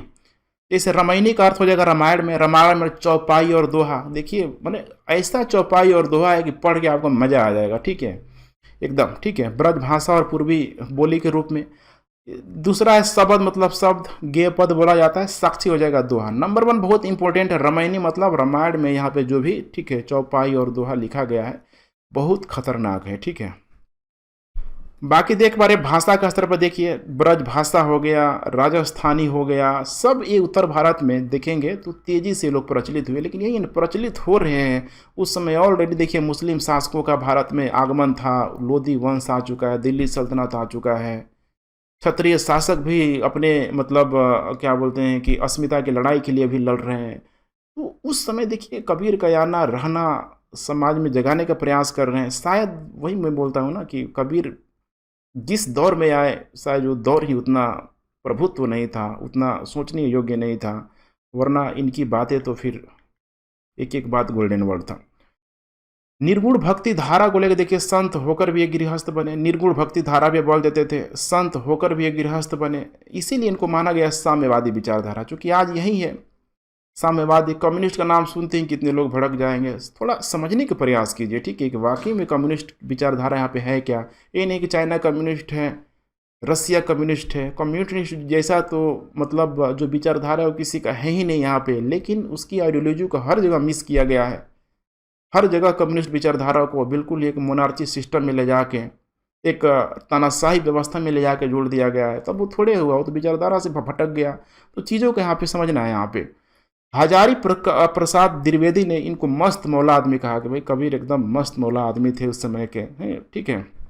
भाषा थी इनकी सधुकड़ी एवं पंच मेल खिचड़ी के रूप में इनकी भाषा थी, समझ रहे हैं। पंच मेल माने अलग अलग 5 क्षेत्रों में बोलने वाले जो भी यहाँ पे भाषाएं थी। इनकी भाषा में देखिए हिंदी भाषा की सभी बोलियाँ शामिल थी, जैसे कि मिश्रित ब्रज भाषा, अवधी और राजस्थानी, ये सब यहाँ पे, ठीक है, शामिल थी। इसके अलावा देख पा रहे हैं यहाँ पे राजस्थानी, हरियाणवी, पंजाबी, खड़ी बोली, अवधी, ब्रज भाषा, सब यहाँ पे सारे शब्दों की बहुलता थी। जब पढ़ेंगे उनका एक एक, ठीक है, जो उनकी वाणी है तो फिर मज़ा आएगा। जैसे बचपन से आप पढ़ते आ रहे होंगे, ठीक है, ऐसी बानी बोनी है मन का पखोए, ठीक है, मतलब इतना सारा है, ठीक है। मुझे तो बहुत सारा याद ही नहीं है, लेकिन फील करने की ज़रूरत है। कबीर और धर्मदास जो संवाद है, ध्यान रखिएगा, इसी अमर मूल में देखने के लिए मिल जाएगा जो पूछा गया है एग्जाम में, ठीक है। तो कबीर और धर्मदास संवाद को भी लिखा गया है अमर मूल में। ये पूरा थे कबीर, ठीक है। कबीर कोई बहुत मतलब बोलता है ना, कोई पढ़े लिखे कोई ज्ञानी पुरुष नहीं थे, बल्कि उन्होंने भी एक ऑर्डिनरी आदमी की तरह, ठीक है, जो भी प्रश्न जो उठाया उन्होंने, ठीक है, कि भाई एक ईश्वर क्यों नहीं, तो उस समय जितने भी विद्वान लोग थे सबका हाड़ कांप गया, उनके जवाब को कोई दे नहीं पाया। सोचिए, ये थे कबीर। अब नेक्स्ट हम लोग बात करते हैं यहाँ पे रविदास, ठीक है, जिनको रैदास भी बोला जाता है, यही है, देख पा रहे हैं यहाँ पे रविदास, देख पा रहे हैं आप लोग, ठीक है। इनका जो जन्म हुआ 1433 में, याद नहीं करना है डेट, ठीक है, वाराणसी में हुआ है, मृत्यु इनका हुआ है वाराणसी में, ठीक है। तो जाति, ये भी एक मतलब चमार जाति के थे, जूते बनाने का ही इन्होंने काम किया, देखिए यहाँ पे, ठीक है। और गुरु यहाँ पे जैसे कि इनके रामानंद हुआ थे, आध्यात्मिक ज्ञान माना जाता है कि उन्हीं से अर्जन किया। सिखों के गुरु ग्रंथ साहिब में इनके द्वारा जो लिखा गया 30 से अधिक जो भजन है जो लिखा गया, सिखों के गुरु ग्रंथ साहिब में यहाँ पे शामिल किया गया है। इनकी शिष्या आगे चल के मीराबाई बनेगी, क्योंकि सबसे इनका जो इम्पोर्टेंट जो फैक्टर था, ध्यान रखिएगा, चमार होते हुए भी इन्होंने भक्ति का एक नया माध्यम प्रस्तुत किया।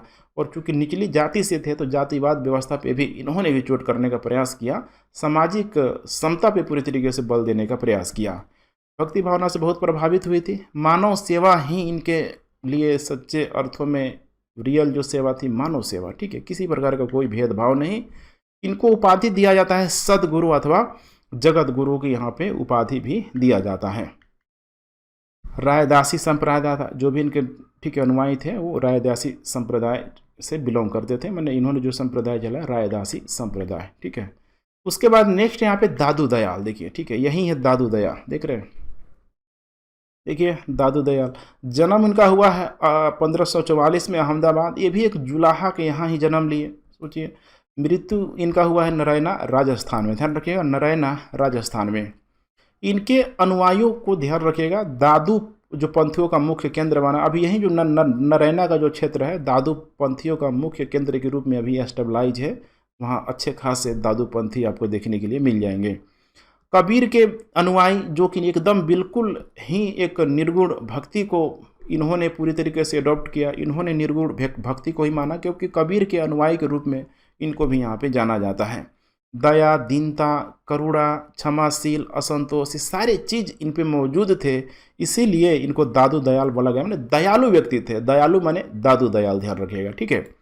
जात पात माने जात पात के निराकरण, हिंदू मुस्लिम की, ठीक है, एकता पे इन्होंने पूरी तरीके से बल दिया कि जात पात खत्म हो, हिंदू मुस्लिम की एकता को बढ़ावा देने का प्रयास किया। मैंने कबीर के अनुयायी है तो आप समझ सकते हैं। ईश्वर के सम्मुख देखिए स्त्री पुरुष भाई बहन सभी यहाँ पे ध्यान रखिएगा कि स्त्री के सम्मुख सभी जो है ना यहाँ पे, ठीक है, सभी पुरुष भाई बहनों के भांति हैं, कोई भेदभाव नहीं करना है यहाँ पे। देखिए कितना शानदार ये चल रहे हैं। अहमदाबाद, वहीं राजस्थान गुजरात के बेल्ट में काफ़ी ये फेमस हुए। सत्संग स्थल इनका है, ध्यान रखिएगा, अलख दरीबा। कहाँ है? अलख दरीबा। शिक्षा इन्होंने दिया, विनयशील बनाने तथा अहम से मुक्त रहो। ये कोटेशन पूछ सकता है, इनकी शिक्षा यही है, विनयशील बनो तथा अहम से मुक्त रहो, किसी प्रकार का कोई घमंड यहाँ पे नहीं करना है। इन्होंने देखिए, ठीक है, ब्रह्म संप्रदाय ठीक है, ब्रह्मा संप्रदाय की इनके द्वारा यहाँ पे स्थापना किया गया। दादू ने एक असांप्रदायिक मार्ग, एक एग्जाम में पूछा जाता है, निफक माने संप्रदाय का भी स्थापना किया, या फिर निफक संप्रदाय का भी इन्होंने उपदेश दिया। शिष्यों में इनके थे, देखिए यहाँ पे सुंदरदास, रज्जब तथा सूरदास इसमें प्रमुख थे। देखिए अब सूरदास का नाम आ गया, ठीक है। और रज्जब का कहना है कि जितने मनुष्य हैं उतने ही अधिक संप्रदाय हैं। कहीं न कहीं देखिए ये भी कटाक्ष करते हैं, इनके शिष्य भी कटाक्ष करते नजर आ रहे हैं। रज्जब ने कहा है कि यह संसार वेद है, यह सृष्टि कुरान है। अर्थात वेद मतलब ब्राह्मण हो जाएगा, ब्राह्मण धर्म, कुरान का मतलब हो जाएगा मुस्लिम। कि भाई उस समय यही दो धर्म बड़ी तेज़ी से भारत में चल रहा था, दोनों लोग बटे हुए थे, आपस में मारकाट चल रहा था। अकबर ने फतेहपुर इनको सीकरी भी बुलाया हुआ था, किसको? दादू दयाल को। तो कभी कभी प्रीलिम्स से पूछा जा सकता है। अब नेक्स्ट टाइम हम लोग बात करते हैं यहाँ पे गुरु नानक देव की बात करते हैं। ध्यान से सुन लीजिए, अगर एक क्लास कंप्लीट कर लेते हैं आप, ठीक है, तो आपकी खिड़की दिमाग, ठीक है, हर तरीके से खुल जाएगा, यकीन मानिए।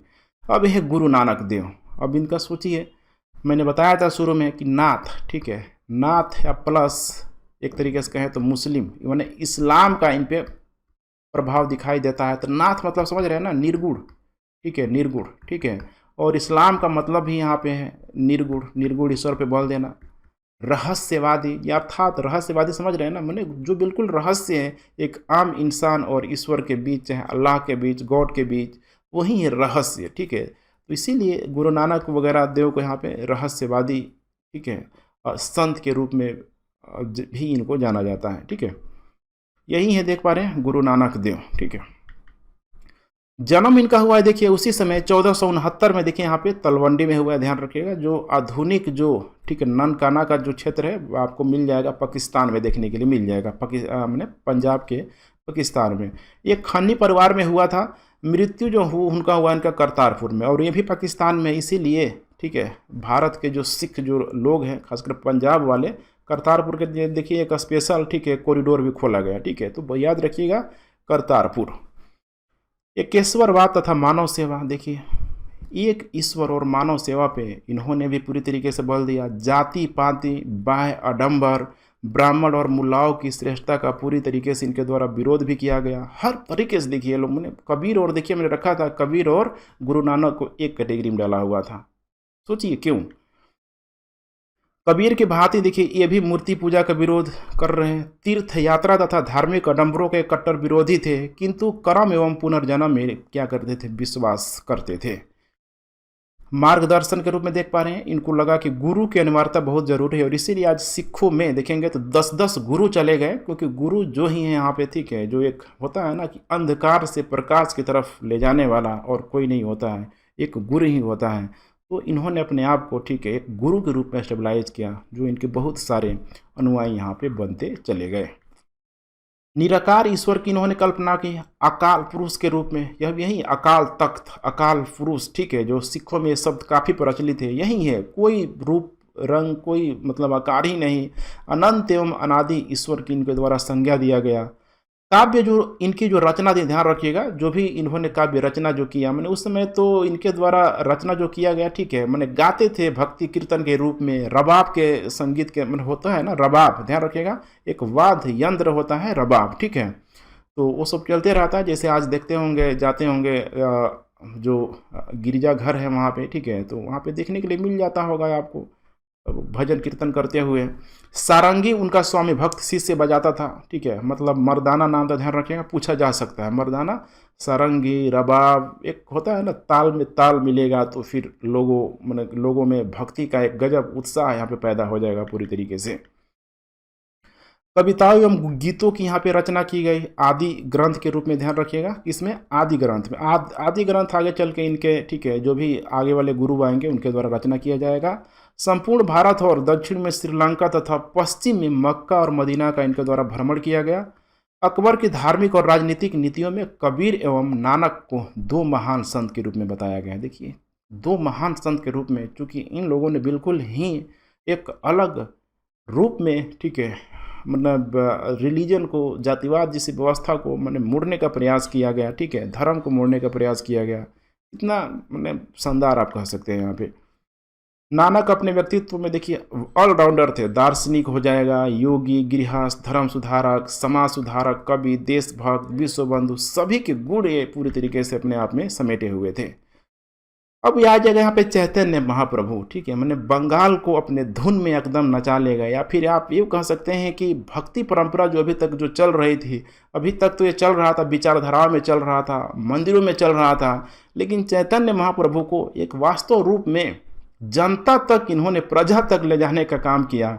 ये था चैतन्य प्रभु का, ठीक है, जो उनका जो हथियार था भजन कीर्तन था। भजन कीर्तन के माध्यम से ये लोगों को जोड़ने का प्रयास किए। भजन कीर्तन जब होने लगा, होता है ना, जैसे आज देखते होंगे इतना, मतलब मंदिरों में जाकर जब भजन कीर्तन होगा, सब कोई अपने सुख दुख दर्द को सब भूल के उस ईश्वर, उस, ठीक है, अपने आराध्य देव की प्रार्थना में जो जिस तरीके से लगते हैं, देखिए एकदम एक गजब माहौल होता है। ये बहुत बड़ा देन है इस चैतन्य महाप्रभु का। देख पा रहे, यही है चैतन्य महाप्रभु। सब ये देखिए, कोई भगवान पैदा नहीं हुआ है, ठीक है, सब इंसान ही थे, लेकिन अपने कर्मों से देखिए आज पूरी दुनिया इनको पूजती है। तो चैतन्य महाप्रभु जन्म हुआ 1486 में, नवद्वीप या इसको नदिया जिला भी बोला जाता है। मृत्यु देखिए यहाँ पे 1534 में पुरी में, उड़ीसा में। बड़ा इंटरेस्टिंग चीज़ है, ठीक है, आगे चल के जो वही गजपति शासक मैंने आपको पढ़ाया हुआ था, जो उड़ीसा वाला जो गजपति जो शासक हुआ करता था, विजयनगर साम्राज्य से टकराते रहता था, वही गजपति शासकों ने इनको, ठीक है, संरक्षण भी दिया हुआ था। तो वहीं पुरी पे देखेंगे तो उड़ीसा में इनकी मृत्यु हो गई। वास्तविक जो नाम था इनका विश्वंभर नाम था, ध्यान रखिएगा, विश्वंभर, ठीक है। शिक्षा जब पूर्ण हुई तो इनको विद्यासागर की उपाधि दी गई। भक्ति को आम जन तक इन्होंने पहुंचाया, और आम जन तक पहुंचाने का साधन था, यही था कीर्तन। अब यही कीर्तन को लेके ना, मतलब समझ रहे हैं ना, बोला जाता है, सूफियों के द्वारा बोला जाता है, इस्लाम के द्वारा बोला जाता है कि ये जो भक्ति परंपरा, मैंने आज भक्ति गीत देखते हैं बजते रहता है मंदिरों में, तो ये क्रिटिसाइज भी किया जाता है खासकर इस्लाम धर्म के द्वारा कि हमसे सूफियों के द्वारा इस चीज़ को लिया गया है। तो ये चलते रहता है, थोड़ा सा मैं आपको, ठीक है, हिंट देते रहता हूँ, देखिए कहाँ कहाँ कंट्रोवर्सी होते रहती है। संस्थापक है यहाँ पे बंगाल में, ठीक है, ये बंगाल में वैष्णववाद के संस्थापक है। इनको, ठीक है, गौड़ी वैष्णव धर्म का भी संस्थापक माना जाता है। राह याद रखिएगा, गौड़ी वैष्णव धर्म के संस्थापक चैतन्य महाप्रभु। मूर्ति पूजा का, ठीक है, ध्यान रखिएगा, इन्होंने विरोध नहीं किया, बल्कि मूर्ति पूजा को जम के इन्होंने सपोर्ट किया। वृंदावन गए, कृष्ण की मूर्ति को पूरी तरीके से वहाँ पे माना, स्टेबलाइज करवाया। सिर्फ वही नहीं रुके, बंगाल में भी ले आए। बंगाल में अपने धुन में बंगाल वासियों को ऐसे नचाया, क्या हिंदू क्या मुस्लिम। उस हिंदू मुस्लिम एकता को, उस हिंदू मुस्लिम सांस्कृतिक कल्चर को देखेंगे तो आगे चल के, ठीक है, जिन्ना जैसे लोग भी भले ही भारत और पाकिस्तान का बंटवारा कर लेंगे, लेकिन कल्चरल एक्टिविटी के दृष्टिकोण से देखेंगे तो बेचारा वहीं देखिए बंगाल जो सेपरेट हुआ कभी वेस्ट बंगाल से, माने बांग्लादेश, वहाँ भी इतना इफेक्ट है चैतन्य महाप्रभु का कि कल्चरल दृष्टिकोण से ये जो एक हो गए, देखिए वो पूर्वी पाकिस्तान पश्चिमी पाकिस्तान से मतलब मिल ही नहीं पाया, देखिए फाइनली अलग हो ही गया। बहुत बड़ा रोल जाता है इस चैतन्य महाप्रभु को। इसमें एक और आम नाम आएगा, शंकर का भी नाम आएगा, ध्यान रखिएगा, ठीक है, जो आसाम की तरफ जाएंगे। तो मूर्ति पूजा का यहाँ पे विरोध इन्होंने नहीं किया। दार्शनिक सिद्धांत इनका भी था, ध्यान रखिएगा, अद्वैतवाद की शाखाएं थी, क्योंकि अद्वैतवाद मतलब समझ रहे हैं ना, वही अद्वैतवाद, ध्यान रखिएगा, ब्रह्म और ईश्वर क्या है, एक है, शंकराचार्य वाला, ठीक है। संपूर्ण इन्होंने भारत की यात्रा की, वृंदावन गए, कृष्ण भक्ति संप्रदाय की इन्होंने वहाँ पे स्थापना की वृंदावन में। कृष्ण को इन्होंने कृष्ण या हरि का नाम दे दिया गया, बोल हरि बोल, ठीक है। उसके बाद राधा और कृष्ण की इन्होंने उपासना पे बल दिया। देख रहे हैं कैसे एलिमेंट जुटते जा रहा है, एलिमेंट जुटते जा रहा है, और कृष्ण भक्ति को कितना अधिक मतलब आप कह सकते हैं कि लोकप्रियता मिल रहा है। देखिए आज इस्कॉन टेम्पल वगैरह, कृष्ण मंदिर विदेशों में भी है, लेकिन राम मंदिर नहीं देखेंगे। तो कृष्ण भक्ति का डायमेंशन जो देखेंगे पूरे वर्ल्ड में तो बहुत बड़ा आपको दिखाई देगा। वृंदावन में देखिए राधा कृष्ण को आध्यात्मिक रूप प्रदान किया गया। स्थापना देखिए यहाँ पे मध्य गौड़ीय संप्रदाय या आचिंत्य भेदाभेद संप्रदाय की इन्होंने स्थापना भी किया। अनुयायी देखिए इन्हें कृष्ण या इनको विष्णु का अवतार बोलते थे, जो भी इनके अनुयायी थे एक मास लेवल पे इनको कृष्ण या विष्णु का अवतार बोलते थे, और इनका भी पूजा होने लगा आगे चल के, गौरांग महाप्रभु के नाम से इनका पूजा किया जाने लगा। देख पा रहे हैं ना, जैसे इनकी मृत्यु हो गई लोग इनको ने भगवान बना दिया। गुरु नानक देव की मृत्यु हो गई, उनको भी लोगों ने भगवान बना दिया। तो ये तो है जनता का प्यार, नेता लोग बोलते हैं ना, तो यही आपको समझना है। अधिकांश जो शिष्य थे इनके भी देखिए निम्न कैटेगरी के लोग थे, निम्न जाति के लोग थे। कृष्ण में मैंने बताया था, कृष्ण में थोड़ा जातिवाद के अंश आपको कम दिखाई देगा, ठीक है। प्रमुख जो शिष्य देखिए यहाँ पे इनका हरिदास होंगे। उड़ीसा जो नरेश था प्रताप रुद्र, ध्यान रखिएगा, प्रताप रुद्र जो गजपति शासक हुआ करता था, ये सब उड़ीसा का शासक देखिए इनका शिष्य बन गया। उन्हीं के संरक्षण में चैतन्य अस्थायी रूप से पुरी में ही रह गए। पुरी का जो मंदिर है देखिए वहाँ पे, ठीक है, कहीं ना कहीं वो भी देखेंगे तो ठीक है रखा जाता है कृष्ण बलिराम, ठीक है, और जो उनकी बहन है उनके रूप में उनको माना जाता है। 3 जो रथ मंदिर निकाला जाता है, वही इनका देहावसान हुआ, ध्यान रखिएगा, ठीक है। उसके बाद यहाँ पे आता है मीराबाई का नाम, राजस्थान वाले एक्टिव हो जाएंगे 1498 लेके 1546 तक। यही है मीराबाई, देख ही रहे यहाँ पे। भक्ति का अगर आलम हो तो मीराबाई जैसा, ठीक है। देखिए यहाँ पे जन्म इनका हुआ है कुड़की ग्राम में रतन सिंह के यहाँ, एक ठीक है मेडार करके मतलब वंश हुआ करता था, वहीं के रतन वो नहीं है, ध्यान रखिएगा, पद्मावत वाला, ठीक है, रतन सिंह के यहाँ हुआ था। मृत्यु इनका हुआ है वाराणसी में। समझिए क्यों हुआ है वाराणसी में, भी आपको समझ में आ जाएगा। देखिए क्या हुआ था, ठीक है, 16वीं शताब्दी के एक महिला संत के रूप में बहुत बड़ा नाम है मीराबाई।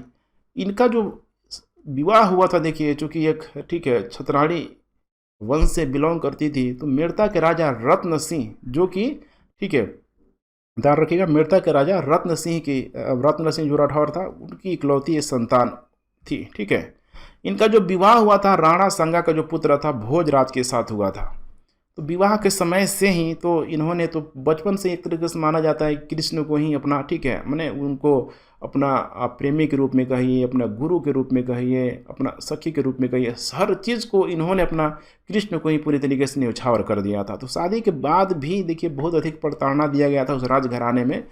फाइनली जब पति का देहांत हो गया तो उस समय देखिए राजस्थान के क्षेत्रों में सती प्रथा का दौर चल रहा था, लेकिन सती करने का प्रयास किया गया, लेकिन ये क्यों भाई होगी, पति जी को मानी ही नहीं भाई, उसके लिए सती क्यों होगी भाई, निकल गई वहाँ से, चली गई। अब मतलब समझ रहे हैं ना, अपने यहाँ अपने जो मेड़ता के राजा यहाँ पे अपने रत्न सिंह राठौर के यहाँ चली गई, वहाँ गई जहाँ मतलब भक्ति की कीर्तन होता था, कृष्ण के सामने डांस करना खड़े होकर, मैंने डांस नहीं बोलेंगे, नाचना अपने आप को, इतना झोंक देना, जो सोशली जो उस छतराड़ी परिवार के लिए, उस राजपूत परिवार के लिए बहुत बड़ा सोशली डैमेज का कारण बना। इसीलिए उनको घर से निकाल गया तो उनको छोड़ के फिर कहाँ वृंदावन की तरफ आ गई, उत्तर प्रदेश के क्षेत्रों की तरफ आ गई, वहीं पे अपना सारा जीवन यापन इन्होंने कर दिया, ठीक है। तो ध्यान रखिएगा, अपने काव्य माने राजस्थानी और ब्रज भाषा में बहुत इनका योगदान है। कृष्ण को यहाँ पे प्रेमी सहचर और अपना इन्होंने अपना पति माना था। राजस्थान के क्षेत्र में, और ब्रज भाषा यहाँ पे वहीं, ठीक है,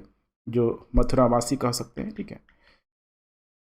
उनका भी समय देखिए राजनीतिक उथल पुथल से पूरा भरा हुआ था, क्योंकि ये टाइम पीरियड आपको देखने की ज़रूरत है। मीराबाई 1498 से लेकर 1546 तक, क्योंकि अब वहीं बाबर का, मुगलों का यहाँ पे आक्रमण हो जाएगा। देख पा रहे हैं यहाँ पे बाबर का हिंदुस्तान पर हमला, प्रसिद्ध खानवा का युद्ध होगा, वहीं जो मेवाड़ का जो शासक हुआ करता था, ठीक है।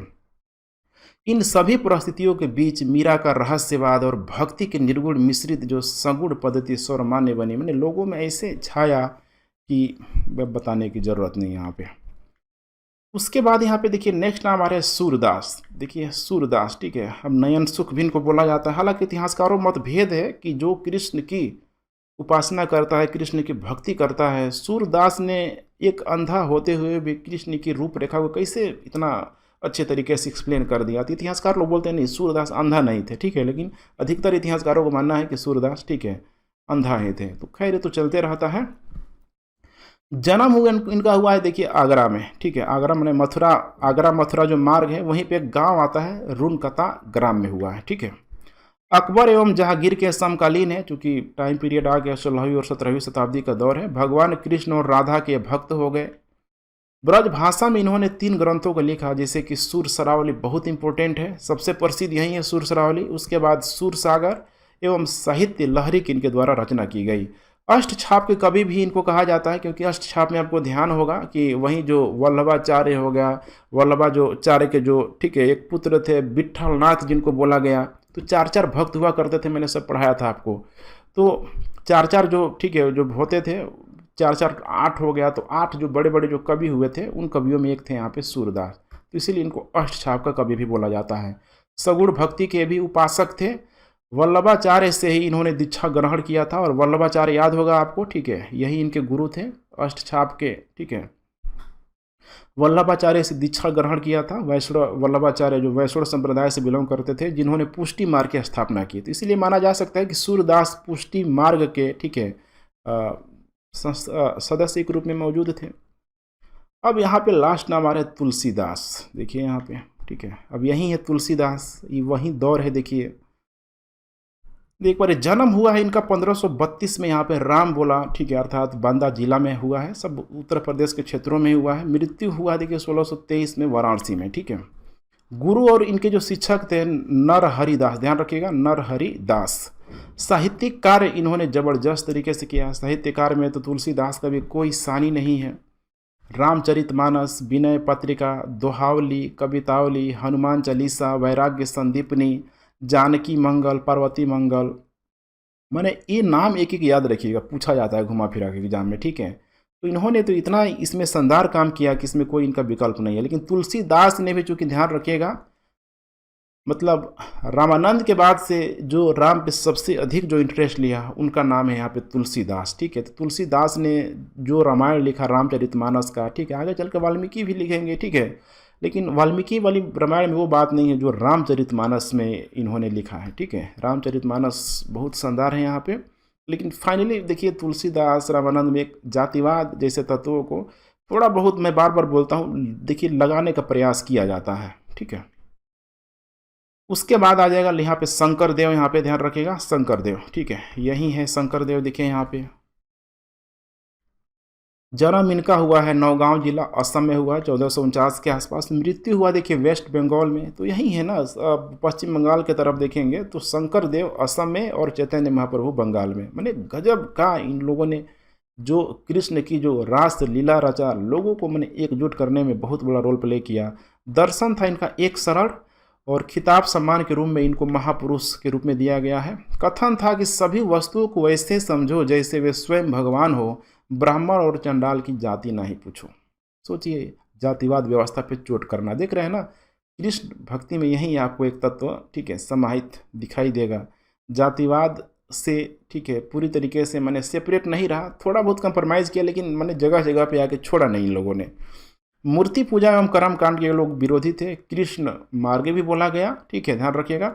मूर्ति पूजा एवं कर्म कांड के विरोधी थे, लेकिन चैतन्य महाप्रभु, ध्यान रखिएगा, वो मूर्ति पूजा माने सद्गुण पे बल देते थे, ये निर्गुण पे बल देते थे। कृष्ण मार्ग भी इनको बोला गया, मूर्ति पूजा के विरोध करते थे, ठीक है।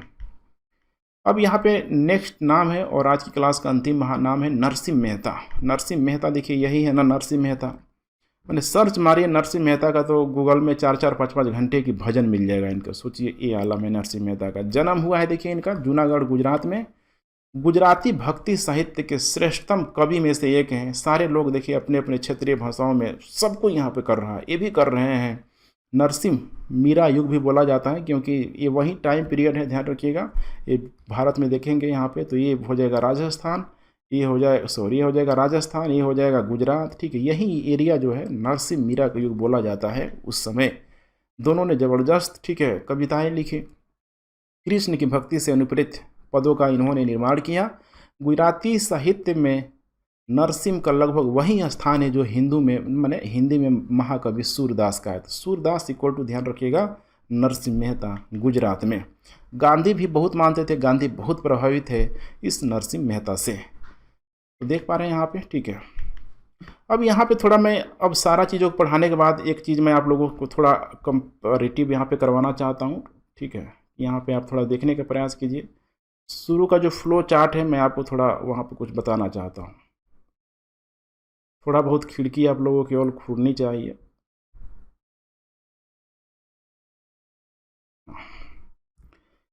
अब यहाँ पे देखिए, ठीक है, आप तो एग्जैक्ट अब तस्वीर आपको लोगों को क्लियर हो ही रही होगी कि यहाँ पे मैं कहना क्या चाह रहा हूँ। देखिए राम है यहाँ पे, ठीक है, राम की पूजा, कृष्ण की पूजा, और यहाँ पे शैव निर्गण, ठीक है। तो राम में हमने क्या देखा, देखिए मूर्ति पूजा सगुण आ गया। जातिवादी व्यवस्था से देखेंगे तो मैंने थोड़ा बहुत, ठीक है, कंप्रोमाइज़ किया, बहुत अधिक नहीं किया, ठीक है। मैंने जातिवादी व्यवस्था पे चोट भी इन लोगों ने बहुत अधिक नहीं किया। मैंने कहीं न कहीं मानने का ही एक तरीके से प्रयास किया, जातिवाद व्यवस्था को प्रोत्साहित करने का प्रयास किया। यहाँ पे हम लोग देखिए कृष्ण की में यहाँ पे तो सदगुण तो यहाँ पे आ गया, कृष्ण की मूर्ति वगैरह बनने लगी। और लेकिन जातिवादी व्यवस्था पे जगह जगह चोट भी किया और ज़रूरत पड़ने पर इन लोगों ने कंप्रोमाइज़ भी किया। अब यहाँ पे अब एक प्रश्न आता है कि उस समय के दौर में देखिए कबीर भी उसी समय के मतलब हैं, यहाँ पे देख पा रहे हैं, यहाँ पे लिखते चलिए। कबीर भी उसी समय के हैं, तुलसीदास भी उसी समय के हैं। सोचिए दोनों में लोकप्रियता किसकी होगी, सोच के बताइए, ठीक है।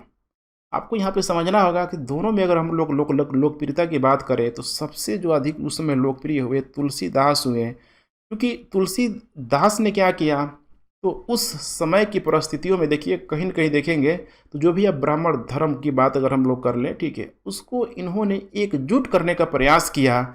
लेकिन यहाँ पे कबीर जो बात कर रहे हैं, यहाँ पे देखिए कबीर का डायमेंशन बहुत बड़ा था, यहाँ पे ध्यान रखिएगा। लेकिन शायद लोग यहाँ पे समझ नहीं पाए। ये तो पूरी तरीके से जातिवाद व्यवस्था ख़त्म करने की बात कर रहे थे, हिंदू मुस्लिम सब एक यहाँ पे बात कर रहे थे। तो इतना बड़ा इनका जो एम था, लक्ष्य था, जनता पचा नहीं पा रही थी, शायद कबीर को समझ ही नहीं पाए लोग, ठीक है। तो इसीलिए तुलसीदास की देखिए लोकप्रियता अधिक है। लेकिन यहाँ पे जो हम लोग बात कर रहे हैं कबीर, गुरु नानक, जिन्होंने जाति व्यवस्था पे सबसे अधिक इन लोगों ने चोट किया, ये चीज़ आगे रहा नहीं। मैंने आगे चल के देखेंगे, आगे चल के जैसे पेरियार का नाम आएगा, पेरियार ने देखिए कितना ज़बरदस्त तरीके से जातिवादी व्यवस्था पे चोट किया। यही नहीं, अगर अम्बेडकर को भी देखेंगे तो अम्बेडकर भी कहीं इन दोनों के विचारों से बहुत अधिक प्रभावित थे। अम्बेडकर ने भी जातिवाद व्यवस्था पे कितना अधिक चोट किया। तो पूरा देखिए एक एग्जैक्ट, अगर उत्तर भारत में भक्ति आंदोलन हो रहा है तो उसकी एक तस्वीर बननी चाहिए। जब तक वो तस्वीर नहीं बनेगी समस्या आएगी, पढ़ तो लेंगे लेकिन फील नहीं कर पाएंगे। अब इतना उम्मीद है कि कहीं सब कोई समस्या आपको, ठीक है, नहीं होगी इस पर। कल बात करेंगे हम लोग सूफियों की, ठीक है, कि क्यों सूफी लोग इंजाम लगाते रहते हैं कि भाई बहुत सारे तत्वों को शामिल कर लिया गया हिंदू धर्म में, कृष्ण भक्ति में, राम भक्ति में, गुरु नानक में, यहाँ पे खासकर सिख धर्म में, सब देखेंगे। सूफी की पढ़ लेंगे तो आपको बहुत अधिक हद तक यहाँ पे क्लियर हो जाएगा। तो ठीक है फ्रेंड्स, मेरे ख्याल से आज की क्लास यहीं काफ़ी लंबी हो चुकी है, ठीक है। काफ़ी कुछ में भी आपको सीखने के लिए मिला होगा। कोई भी, ठीक है, अगर क्यूरी हो तो आप नीचे कमेंट करें और थोड़ा सा न्यूट्रल होकर सोचने का आपको प्रयास करना है। किसी भी प्रकार के पूर्व ग्रहण से यहाँ पे बचना है, क्योंकि ये सब टॉपिक है ना बहुत ही, देखिए कहीं न कहीं यहाँ पे देखेंगे, यहाँ पे तो काफ़ी ये सब टॉपिक जो है कॉम्प्लिकेटेड टॉपिक यहाँ पे माना जाता है, ठीक है। तो थोड़ा सा आपको बिल्कुल ही न्यूट्रल रह के सोचना है, उस समय की परिस्थितियों को ध्यान में रख के सोचना है। और वर्तमान में जो भी चीज़ हो रहा है, देखिए आज वर्तमान में देखेंगे तो मंदिर आ गया, ठीक है, मंदिर के साथ साथ मूर्ति आ गया, भक्ति गाना आ गया। देखिए यहाँ पे सब मिक्स हो गया, देखेंगे ना यहाँ पे सगुण निर्गुण, ठीक है। निर्गुण तो आज जो लोग मानता है, ठीक है, लगभग नहीं के बराबर है। जनरली आज दुनिया इस सगुण को ही यहाँ पे मानती है, समझिए इस चीज़ को। तो मंदिर है, मूर्ति है, भक्ति है, एक साथ भजन कीर्तन। पहले क्या था कि भजन कीर्तन करने वाले जैसे अलवार नैनार संत थे, निर्गुण को मानते थे। कैसे एकदम देख रहे हैं ना, कैसे कंपोजिट कल्चर होते जा रहा है, होते जा रहा है। सूफियों में यही चीज़ देखेंगे कि सूफी लोग बिल्कुल ही जो वहाँ का जो मस्जिद है, बिल्कुल मस्जिद से अपने आप को सेपरेट करने का प्रयास किया गया। वहाँ पे सूफियों की मृत्यु के बाद से उनका, ठीक है, जो भी एक क्या बोलते हैं कि एक धर्म स्थल के रूप में, मकबरा के रूप में यहाँ पे बना दिएगा, दरगाह के रूप में बना दिएगा। वहाँ भी जाएंगे तो एकदम मतलब गाना वगैरह सूफियाने अंदाज में बजते हुए दिखाई देगा, भर दो झोली में। तो आपको समझना होगा यहाँ पे कि ये सब चीज़ें ना समय के साथ देखिए परिवर्तन आते रहता है। सॉरी रेड हो गया, बहुत आँख में लग रहा होगा आप लोगों का, ठीक है। समझना है आपको, ये सब देखिए आज के समय में अगर एक कंपोजिट हो रहा है, मिक्स हो रहा है, तो ये परिवर्तन के दौर से गुजरा है, उसके बाद ही ये सारी चीज़ें आपको मिक्स होता हुआ आपको दिखाई दे रहा है। तो ठीक है फ्रेंड्स, उम्मीद है कि आपको सारा कॉन्सेप्ट क्लियर हो गया होगा। कोई भी क्वेरी मैं बार बार बोलता हूँ, कमेंट करिए, ठीक है। आपको पूरी यहाँ पे जो, ठीक है, जिज्ञासा होगा शांत कर दिया जाएगा, ठीक है, करने का प्रयास किया जाएगा। तो ठीक है friends, thanks for watching. Video पसंद आ रहा है तो शेयर ज़रूर करें एंड जय हिंद।